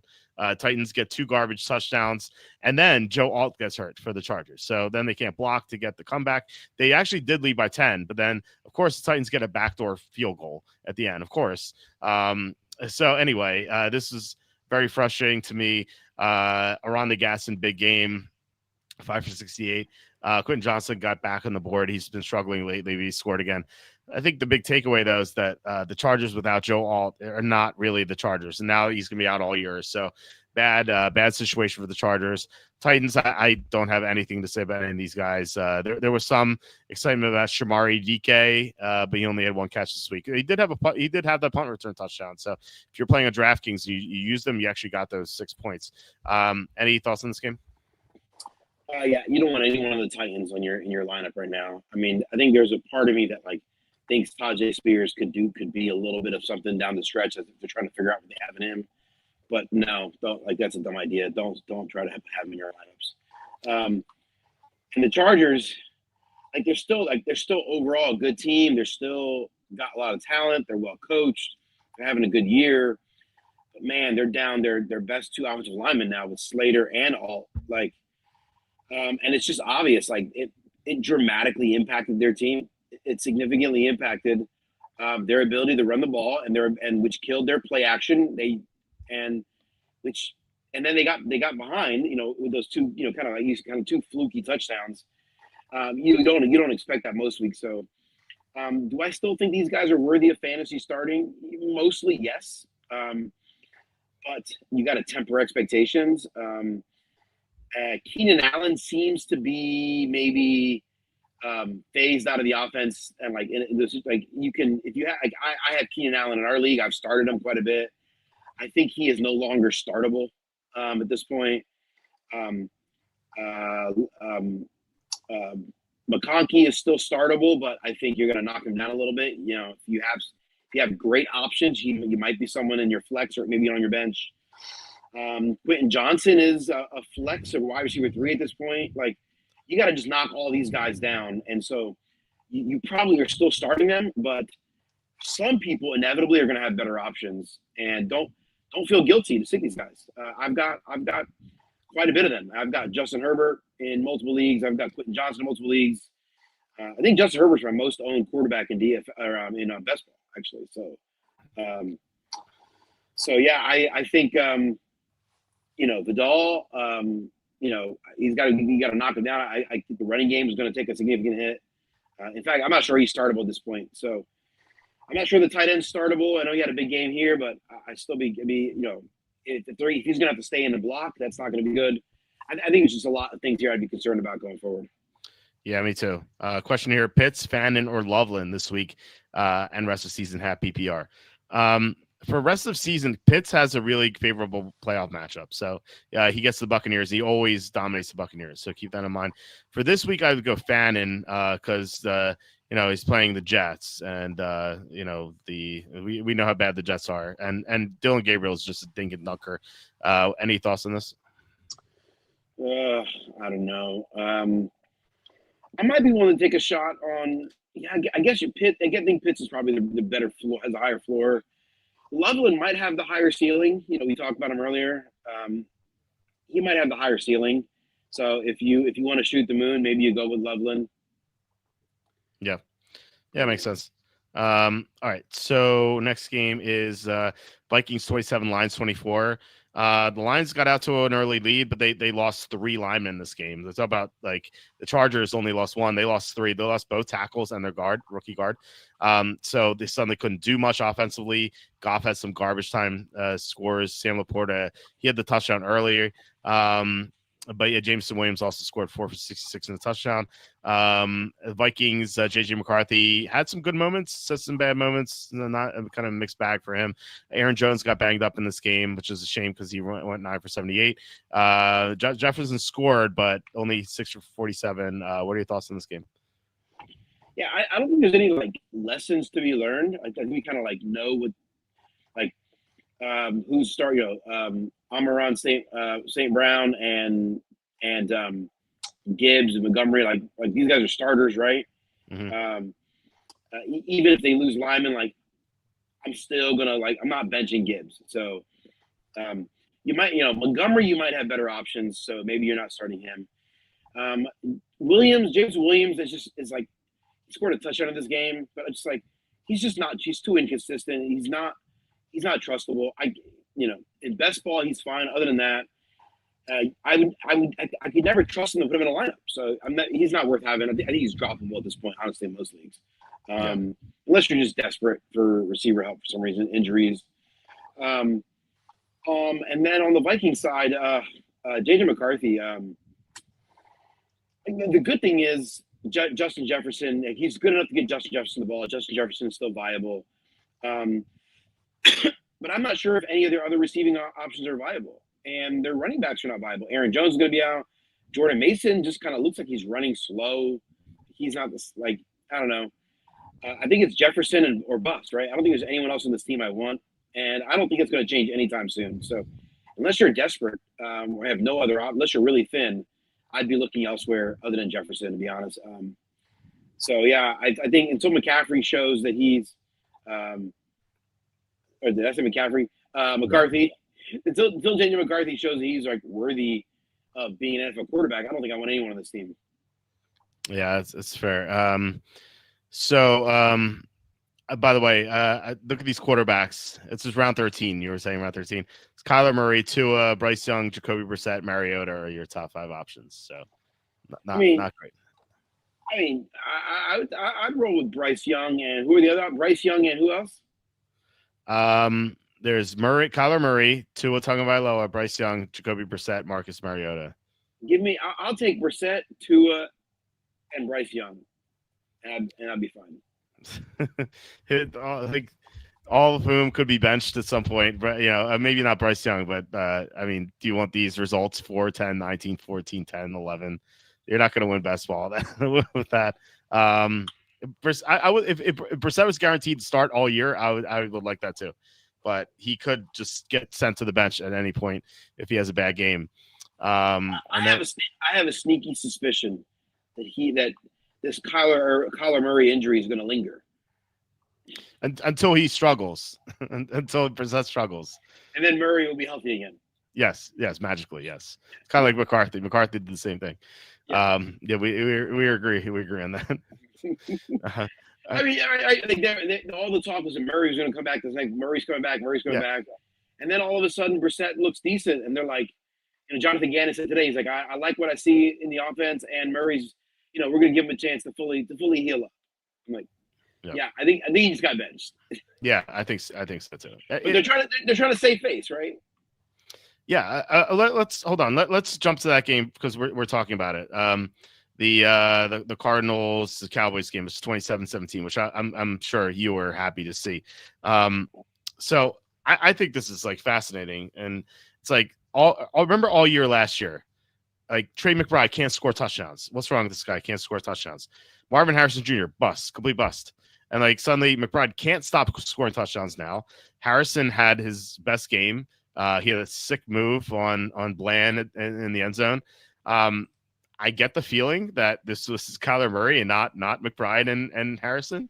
We'll see about Harrison because he's been inconsistent. But look, he like I said, he had his best game, or one of his best games at least. And then for the Cowboys, you had your Lamb and Pickens, Ferguson 5 for 50. He just stopped at 50. They just stopped going to him for some reason. Any thoughts on this game? Yeah, I mean, the Cowboys' offense, and now obviously with the trades that they made today, we'll see if that moves the needle at all. I suspect that it won't, but maybe it will. They added a really good defensive lineman and a decent linebacker. So yeah, maybe that'll move the needle. But what we've seen thus far is that their offense is good enough and their defense is bad enough to ensure that all of their games are high scoring shootouts. And so Dak is a low end, fantasy starter, low end QB1, reliable QB1 and the high floor. Lamb and Pickens are starting. Javonte Williams is a starter. Ferguson's a low end tight end one that I trust. All these guys are guys that that you're willing to have in your lineup. And you want anyone that the Cowboys are playing in your lineup as well. So I wonder, was this really Jacoby Brissett playing great, or was this just the Cowboys defense? Maybe it's a combination of both. But Trey McBride's a great player and he's scoring touchdowns, and Marvin Harrison looks like he's maybe. And by the way, the move he made to score the touchdown, and everyone's like, oh, he just totally juked him out. Oh my gosh, what an amazing! I'm like, he just took one little half stutter step, and the defensive back just tripped over his foot. Like that wasn't impressive. Like I don't know who was on the telecast. Was it Chris Collinsworth or whoever? No, it wasn't. It was Aikman and Joe Buck. Oh, they were all over them. He's so this guy, he's got the quickest feet. He's so amazing. I just want to lick his butt. Shut up. Like the defender tripped over his own foot like my 2-year-old son. Okay, like my 2-year-old's very clumsy. Anyway, but he's 2 now. He's not playing defensive back for the Dallas Cowboys. Right. So anyway, I think people just want Marvin Harrison to be great, so they praise anything he does. It just makes me sick. Anyway, he had a good game. I'll give him props. Okay. I will say this though. Kyler Murray is clearly more talented than Jacoby Brissett, obviously, but it does seem like I wonder if the situation is just that Brissett just plays in the offense. He just does. Like he drops back, he reads the defense, and he does what he's supposed to do. And I think coaches will take a player who has less talent, who just does what he's told to do. Like I can imagine that just like Kyler Murray just kind of seems he's always improving every play. He's like, it's just like he's playing backyard ball, but he's not good enough to do that. Like Patrick Mahomes does that. And Patrick Mahomes is arguably the greatest quarterback ever. He's the greatest talent, right? He's top 2, top 3. Brett Favre used to do that stuff. Aaron Rodgers used to do that stuff in his prime. Like, listen, Kyler Murray, you're not that guy. So stop. You're 5'7", 110 pounds, soaking wet. Like, just go take some protein shakes and just read your playbook and do what you're told to do. And so I have a suspicion that we may have seen the last of Kyler Murray this year. Maybe. I mean, like we said, all it takes is Jacoby Brissett to have a bad game or two, and then it's going to be Murray again. So I would say the difference between the two is that for whatever reason, Murray is horrible on third downs. Like he's been bad on third downs, third and long, especially in his entire career. Jacoby Brissett on third downs has been amazing. I don't know if it's like small sample size, but I mean, this has been 3 or 4 games already. For some reason, he just keeps converting these third downs, and not just like 3rd and 3s. Like he in the one game against the Packers, he converted 3rd and 22. A bunch of third downs in this game. He went, I think, 7 of 13 on third downs in this game.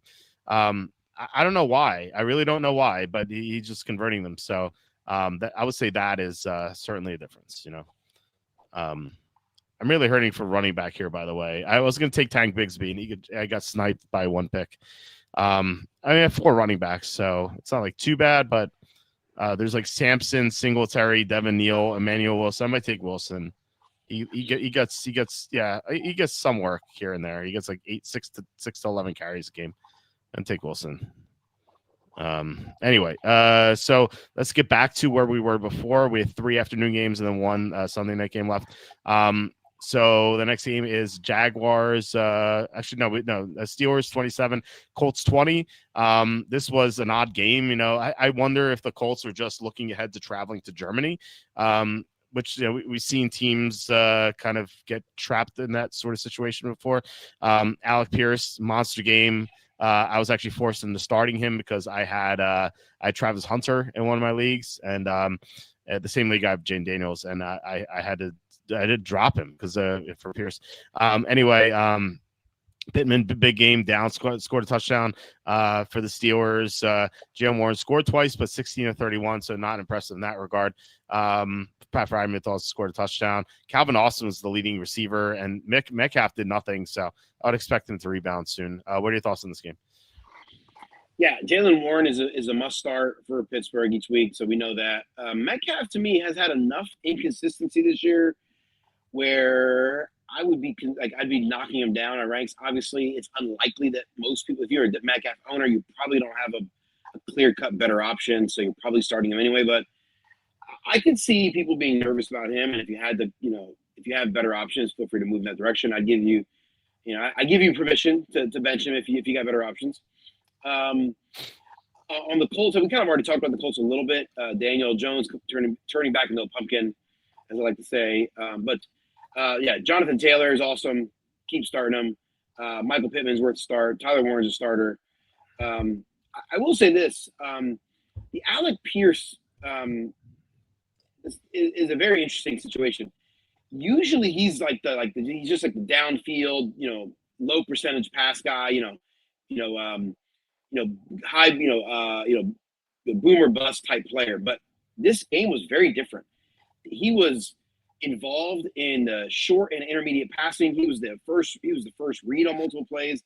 He actually looked like a normal receiver running actual routes, not just going deep. And that's why Alex Pierce has been for several seasons just been you don't hear from him for 5 games, and then all of a sudden he has a 2 touchdown game for 170 yards. That's been his MO for as long as he's been in the NFL. This was very different. So I don't know if that'll continue. But if it does continue, he is easily a fantasy starter in that case. So I don't know if that's going to continue, but that's a very interesting. This was not faux. This was not typical Alex Pierce, where you go, we've seen this before. Now we're not going to hear from him for the next 3 weeks. This felt very different, and so if you're an Alex Pierce owner, or if he's a free agent, I would be seriously considering him at least as a flex player this coming week and see how it goes. Yeah, I agree with that. So like a lot of my late round picks in best ball did not pan out because for various reasons, Gorendo, for example, Will Shipley not didn't pan out. But Alec Pierce I drafted a lot in like round 15 or 16, so at least that one panned out. So I needed one of them at least. Anyway, we have Jaguars 30, Raiders 29. This went to overtime, went the distance in overtime. So the Raiders went for 2, didn't get it. Geno Smith, amazing game, 4 touchdowns, 1 interception. Brock Bowers went 12 for 127 and 3 touchdowns. Like disgusting. Like I guess he's healthy now. Genti couldn't run, but he was a big factor in the passing game, which is nice to see because he doesn't get the blocking. For the Jaguars, they just got Jacoby Myers, so I don't know what you can take out of Parker Washington's 8 for 90.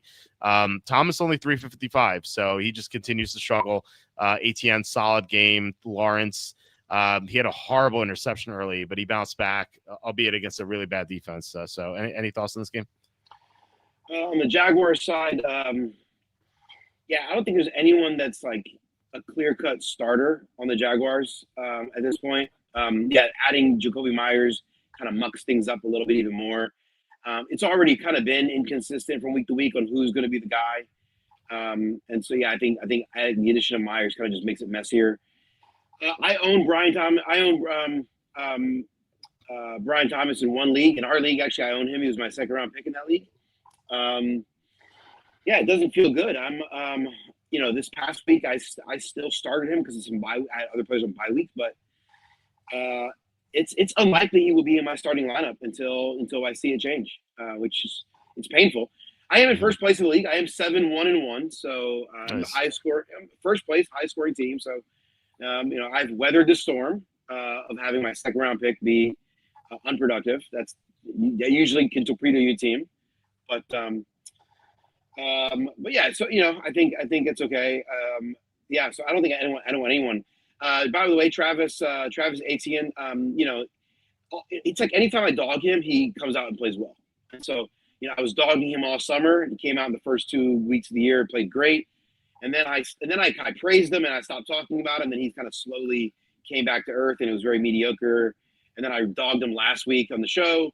Then he comes out and has a great game again, or very good game again. So I'm gonna not say anything about Travis Etienne. And you're a great player, Travis. You're amazing. You're wonderful. You're beautiful. You're a lovely man, and I want to be just like you one day. Let's see what they do. So next week I'll have 9 carries for 13 yards. Well, you just jinxed it again. So now I know. So anyway, on the Raiders side, I think Geno Smith in this game had one of the best and worst games of his career. He just plays terrible, but then he makes up for it. He's not a good quarterback, but he has great moments, and so the stats are there, and I think that'll continue. And so I think they're going to be worse going forward, and I think they're going to continue to be in the situation. So I think you can start him. I think Brock Bowers is obviously a must start. Ashton Genty is still probably startable, even though who knows? No one else in the team is startable in this situation. By the way, man, the Raiders. What a crazy ending of that game. By the way, the 68-yard field goal for NFL record at the end of the first half. Liam Cohen ran off the field like they just won the Super Bowl. right. It was kind of gay. Got to be honest. Dude, this guy's. what are you doing? Your team sucks. You just got a field goal. You're excited. I'm like, whatever. But it was a fun game to watch. Actually, it was kind of back and forth. I think this game was 9-6 with 10 minutes to go. Yeah. And so 40 some points scored in the final minutes, back and forth, crazy. The Jags score in overtime. The Raiders go down and score with no time left. They go for 2. And so it was a fun game to watch if you're a football fan. So, I was still a full tilt from Drake London being on my, so anyway, this game was helpful to soothe my soul in that moment. But yeah, I think from a fantasy perspective, there's a lot of junk on this team. The biggest takeaway is, I think it is time. I think Cassandra said it earlier. I think it's time for us to hang up the break. If you haven't already, it's BTJ is on the bench. Yeah, I think so too. By the way, I drafted your boy Keaton Mitchell in round 18 right here. So Henry goes down. I have Keaton Mitchell to run the distance whenever he gets the ball. So he's done nothing this year, but I've got him in a lot of leagues.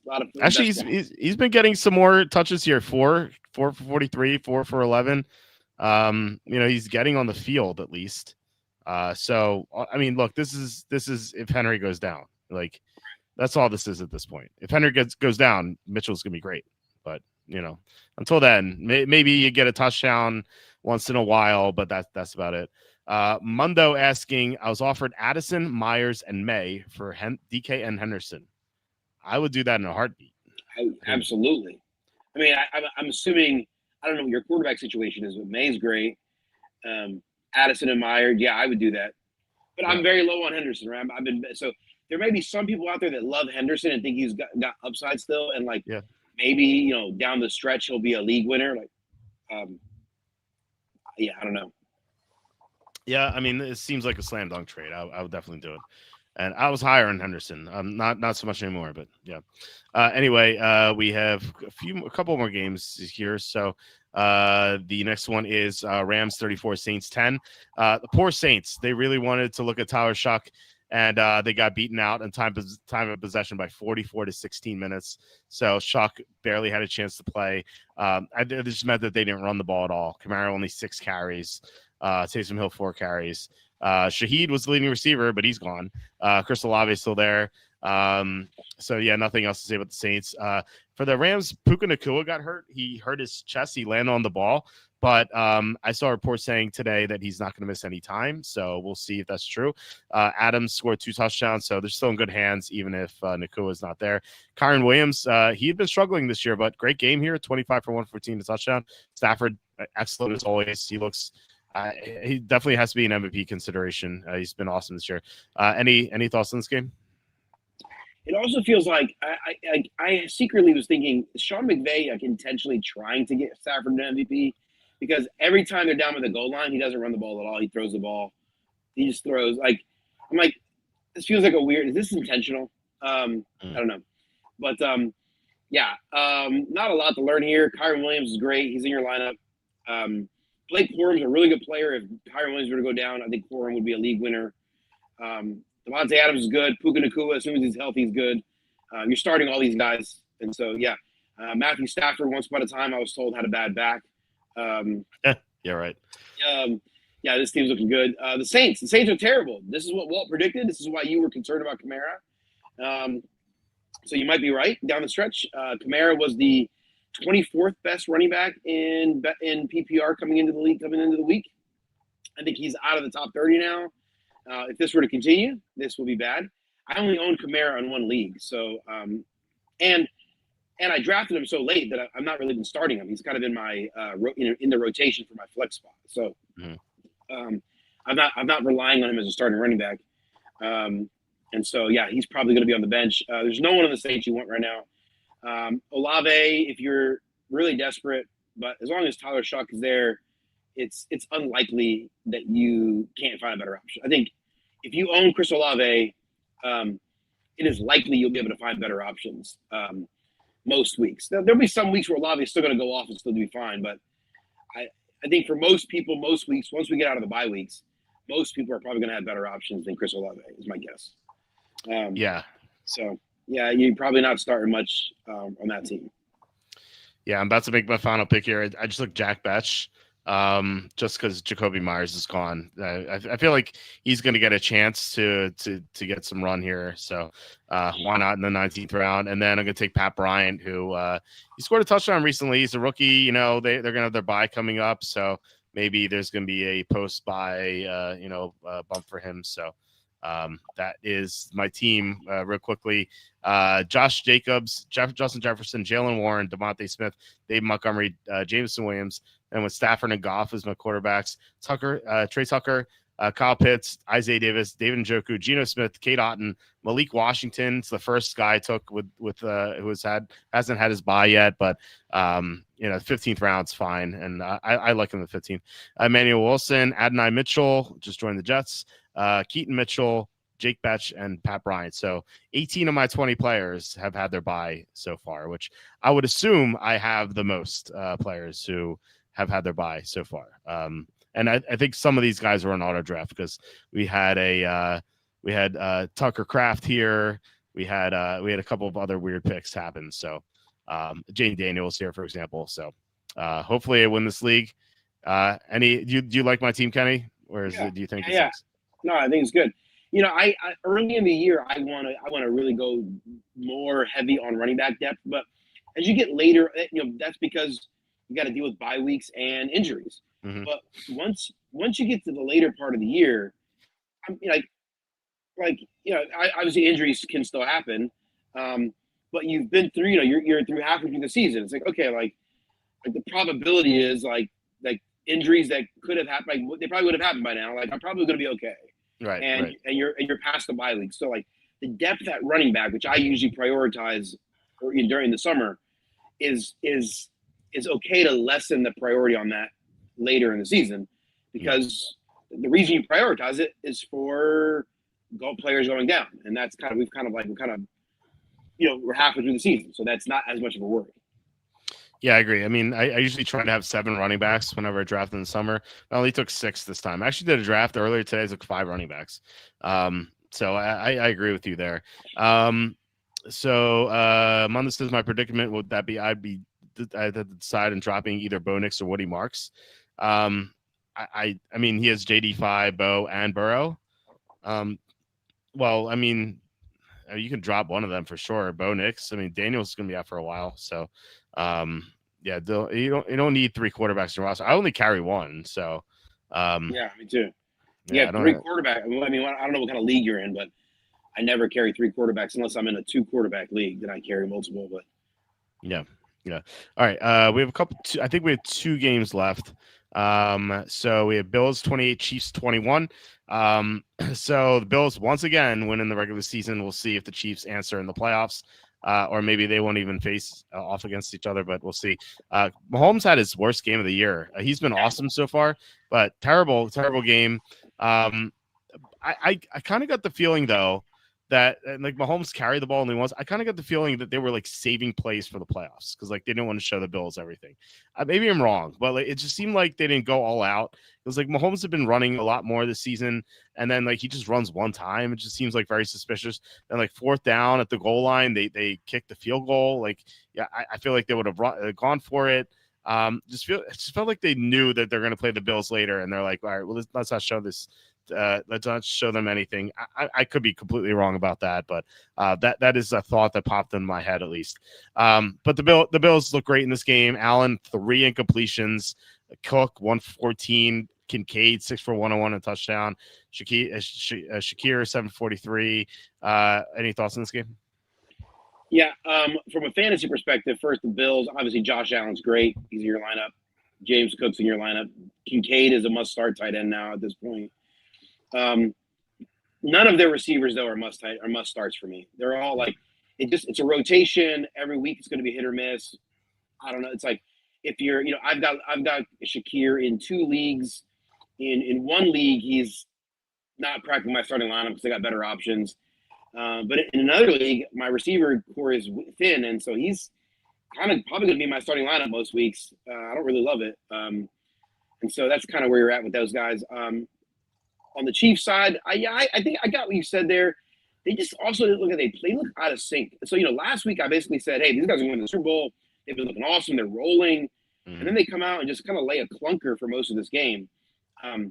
They just didn't play. They just kind of looked flat. I wonder if they just thought they were going to cruise in, or it was just a weird game. It didn't look like there was urgency. I'm like, they just looked, receivers running the wrong route. They're not being the right timing. It just kind of seemed, Andy Reid, they have the delay of games problems again. Like they had, like the old school Andy Reid problems, and where they're not getting the play in time. So it's just a weird out of sync. You just wonder, like, okay, were they just bound to just have an off week? I guess it's possible. It's hard to know, but. Yeah, and I think they're on bye week this week, right? Yeah. So, maybe it's a good time to go into the bye. But obviously, if you have Mahomes, you're starting him. If you have Kelsey, you're probably starting him, right? Like it's unlikely you're going to be sitting those guys. Rashee Rice is a must-start guy. Isaiah Pacheco to me is like, I don't know. There's a rumor today that the Chiefs made a strong push for Breece Hall. They were not able to land him. So they're clearly not happy with the running situation. It's kind of a goofy 3-headed monster. I don't think I want any of those guys in my lineup. I wonder at what point does Smith start getting more carries? I wonder if he gets more carries down the stretch at some point. And then Xavier Worthy is the X factor. Like, I just, he looks the part. He looks good. He puts up some numbers, but it's just inconsistent, and it's high. It's low percentage throws, And so unless if they come out of the bye week and they start kind of rehashing the offense, kind of reconfiguring the offense. But I don't even know how trustworthy. Like he probably should be in your starting lineup, but in any given week he can give you 2 for 30, and I don't know. Do I want that in my fantasy lineup in the playoffs? I just don't think so. Yeah. So it's hard. I will say all of this though. The Chiefs, if the season ended today, they would not be in the playoffs. Yep. They're the 8th seed right now, and yet they still have the best odds in most books to win the Super Bowl, which is Crazy. so funny. I think it kind of shows you how wide open things are. I will tell you this though, with the Chiefs played flat and bad for 3/4 of that game. They were totally out of sync. The Bills mostly played a really good game, and the Bills were at home. And yet, at the end of the game, the Chiefs are down by 1 score with Mahomes having the ball in his hand with a chance to go down and tie or take the lead. Yeah. Like that, if you're a Bills fan, that's got to make you a little bit nervous that like this game really went in favor of the Bills at home. A lot of things went wrong for the Chiefs, including the refs, which that doesn't happen often, right? If I'm a Chiefs fan, I go, okay, we had a bad week, but we'll probably be fine. If we play that team again, we will beat them. Like I would, if I'm a Chiefs fan, I'd probably feel confident that I would beat that team again, whether it's in Buffalo or Kansas City. So, yep. I still, if I were a betting man, if you were going to put a gun on my head and make me bet $1, I would be betting on the Chiefs to win the Super Bowl because I bet right now you could probably get some really good odds. Or maybe not good odds, but the best odds that you could get on a team of their caliber. They are 6-1. Are those good odds for you? At least on FanDuel. I didn't look anywhere else. Yeah, I thought it would be like 8-1. Well, they were, I believe they were 14-1 earlier this season when they were 0-2. I mean, at one point they were 4-1 and 5-1 a couple weeks ago. Yeah. So 6-1 is obviously better odds. I think they were 3-2 in a few books 2 weeks ago. And then that got bet down, so they were down to 4-1 in most books. Now 6-1, I guess, is decent odds. I guess I thought you would have said 7-1 or 8-1, but 6-1, I guess, is still good, pretty good for a team of this caliber. Well, a lot of the sports books give you profit boosts and whatnot. BetMGM is really good with that. So you could boost it to 8-1, 9-1. That could be possible. They are also 6-1 at DraftKings, but they're plus 550 on BetMGM. So it looks like 6-1 might be the best number out there. Without me looking beyond 3 sports books. Okay. Anyway, we have our final game, which was a complete slaughter. Seahawks 38, Redskins 14. The demise of the Redskins in this game with Jane Daniels dislocated his elbow. Not sure why he was still out there. The only bright spot was Zach Ertz. We bet him over receiving yards. I think the number was 34.5. Seahawks have the worst defense against tight ends. So just keep that in mind if you're streaming tight ends. You see someone available, not this week because Trey McBride is going to be owned in every league. But if you're streaming tight ends and you see Seattle playing someone who's available, pick them up because Seattle every week they allow huge gains to tight ends. Saw that with Dalton Schultz a couple weeks ago. JSN monster game. Horton scored 2 touchdowns.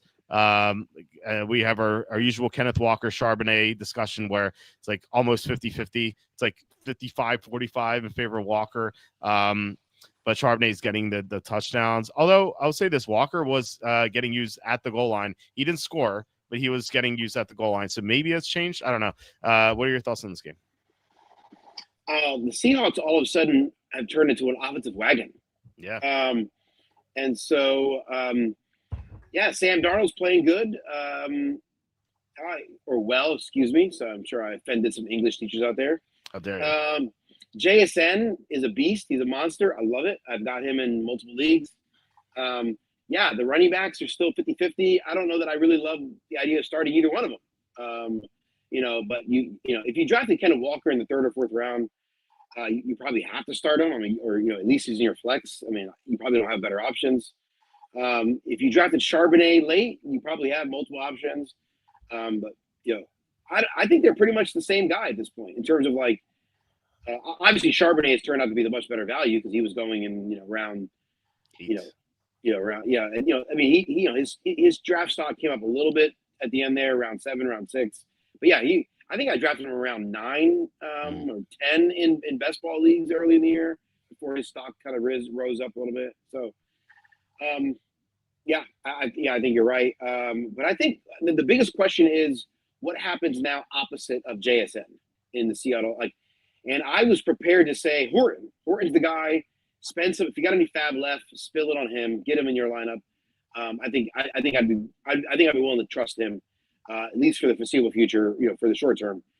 But now that they traded for Shaheed, that throws a wrench in the mix. And it's so I don't know what this. Maybe Horton will still be fine, but he looked legit. He looked good. Good hands. I mean, he's obviously a big part of the offense. I think we've seen the end of Cooper Kupp. So yeah, you've been saying that for a while. That was good. You kind of predicted how it would go. So yeah, I don't know what to do. On the other side of this, the Redskins. They lost Marshall Lattimore in this game. They lost. I think it was another. I can't remember someone else. I can't remember who else got injured in this game. They have multiple injuries, not just Chase and Daniels, but that elbow injury was gruesome. Ooh, yikes. The internet never fails. The memes. My Twitter feed had some memes that showed it. Like, oh, yikes. Dan Quinn. He's stupid. Is there anything else to say about him? I don't know. Then he's stupid. You can take the man out of Texas. You can't take the Texas out of the man, I guess. And so, I think the Redskins are done. And so pour one out. I don't know if this is a direct correlation here, but listen, if you build a roster that has the oldest age in the league, I guess you can't be totally surprised when you suffer a bunch of injuries. I don't know.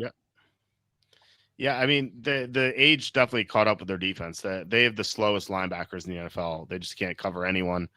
But yeah, I mean, look, Daniels has been in and out of the lineup 3 times this year, so that hasn't helped. It hasn't helped that McLaurin held out and was banged up, and Debo missed some games. Tunsil has been banged up. Cosme was on pup to start the year. Just felt like it's kind of like Murphy's Law for the Redskins this year. It's just anything that could go wrong went wrong, and but Dan Quinn just looks like a complete imbecile at this point. Defense is supposed to be his calling card. And it'd be one thing if the Redskins are losing 20-17, but they're getting torched every single week, and he has no answers at all.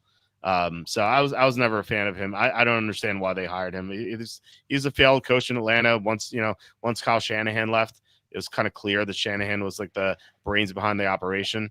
They just gave him a shot for some reason. This is a very poor hire. I'm kind of surprised that he didn't get fired after this game, because usually when a team has an embarrassing performance on national TV, it tends to happen. We just saw that with the Dolphins. They let go of Greer. But I don't know. I'm surprised someone didn't get fired from this game, because not only did they get blown out, they also had Jane Daniels get hurt. It was just horrible showing for them. So I think you got injured players. They're probably gonna if you're Terry McLaurin, do you come back? No, you just probably shut them down, right? What's the point? No, there's no point.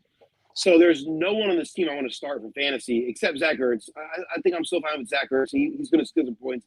JCM feels like this is a lost season for him. Yep. This is done, and it's the type of team where, because of their age and these guys thought they had a Super Bowl chance in them, they're gonna be totally deflated. These guys are thinking about their Cancun trip. They're already planning their vacations in January. Yep. These guys are checked out, which means this defense is going to totally fall apart. Which means you want to start as many players as you can against this team in the weeks to come. This is going to be a fun team to have your guys go up against in the fantasy playoffs. Yeah. Detroit plays Washington next week. Detroit coming off a loss. They're gonna score 1 million points on this team. It's gonna be a massacre. Detroit is only. I know you're not a betting man. You have no idea what I'm even talking about with the spread. Hypothetically, if you knew what a spread was, what do you think the line for the Detroit and Washington game would be? Oh man. Well, I would have said 9, but maybe that's ridiculous. Maybe it's more than that. It's not, dude. It's 9. You're good. Is it really? Yeah. Oh wow! It's not. I I don't even know what a spread is. no, you just knew it.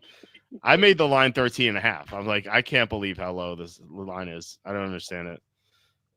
I get 9, and I think the line's the right side. Yes. The Lions are one of my top plays this week. So that'll be for tomorrow's show when we go over our week 10 NFL picks against the spread. Slew saying I bet the Chiefs at 15-1 on September 17. Congratulations, Slew. That was great, bro. You're in a position to hedge with with whomever you want. That was outstanding. We have a final question here. Taz Beats asking, what do you think about me moving Chase? I assume this is Jamar Chase for AJ Brown, Rico Doodle, and Tony Pollard. Man, that is super risky. I like AJ Brown's been banged up this year. He didn't get traded, so that's a good sign. But he's dealt with a hamstring. You never know with that injury. Rico Doodle seems like a potential regression candidate, and then Pollard's like a non-factor at this point. I would rather have Chase. What do you think, Gang? Yeah, I'd rather have Chase right now. No. But that's I think Pollard's a non-factor. It really comes down to what do you think about Rico Doodle? Do you think that this is going to continue? In that case, then it's probably worth doing. Like Brown's still going to have some boom weeks. He's going to have some down weeks. He'll have some boom weeks. If you think Dowdle's going to be a legitimate running back, and you need a running back, I guess that's the big question. So those are two questions. Do you need a running back, and do you really believe that Dowdle's going to be the guy? I don't believe that, but I could be wrong. Yeah. Sanchez had dropped Pollard. No one in my league seemed to blame. Actually, dropped Pollard in one league as well. He's a non-player at this point on that dreadful team. I'm shocked he didn't get traded. I thought Pollard for sure. You mentioned that the Chiefs are trying to get Breece Hall. I thought that they might make a play for Pollard or something, like a 6th, 7th round pick for Pollard would have made sense, but apparently they don't want me either. So anything else before we head out? No, nothing going. Okay. All right, guys. Thank you so much for watching and commenting. Really appreciate it. Visit thecapisfake.com. That's Kenny's website. He has a ton of great content on there. A lot of variety too. So not only articles about why the cap is fake, which it totally is. And every time I see someone with these trades go, Quinn Williams is worth so much money, I'm like, well, the cap is fake. It doesn't matter. So you find all that stuff here. You also get like why you should ignore beat writers. And of course, Kenny's most famous article in here, why WNBA players are actually overpaid. So definitely check all this stuff out. It is a great website, tons of great content. Also check out my website, walterfootball.com. We have new content every single day with the NFL, picks, fantasy, draft stuff. My mock draft will be updated tonight. But yeah, I hope you guys once again have a great night. We'll be back tomorrow talking NFL picks, and please hit like, subscribe, comment below, share this video. Kenny, great show despite the internet interruption. You sounded fine on the phone, so it was okay. Anyway, iPhone for the win. There you go. All right, guys, have a great night, and I'll talk to you tomorrow. You the man, Walt.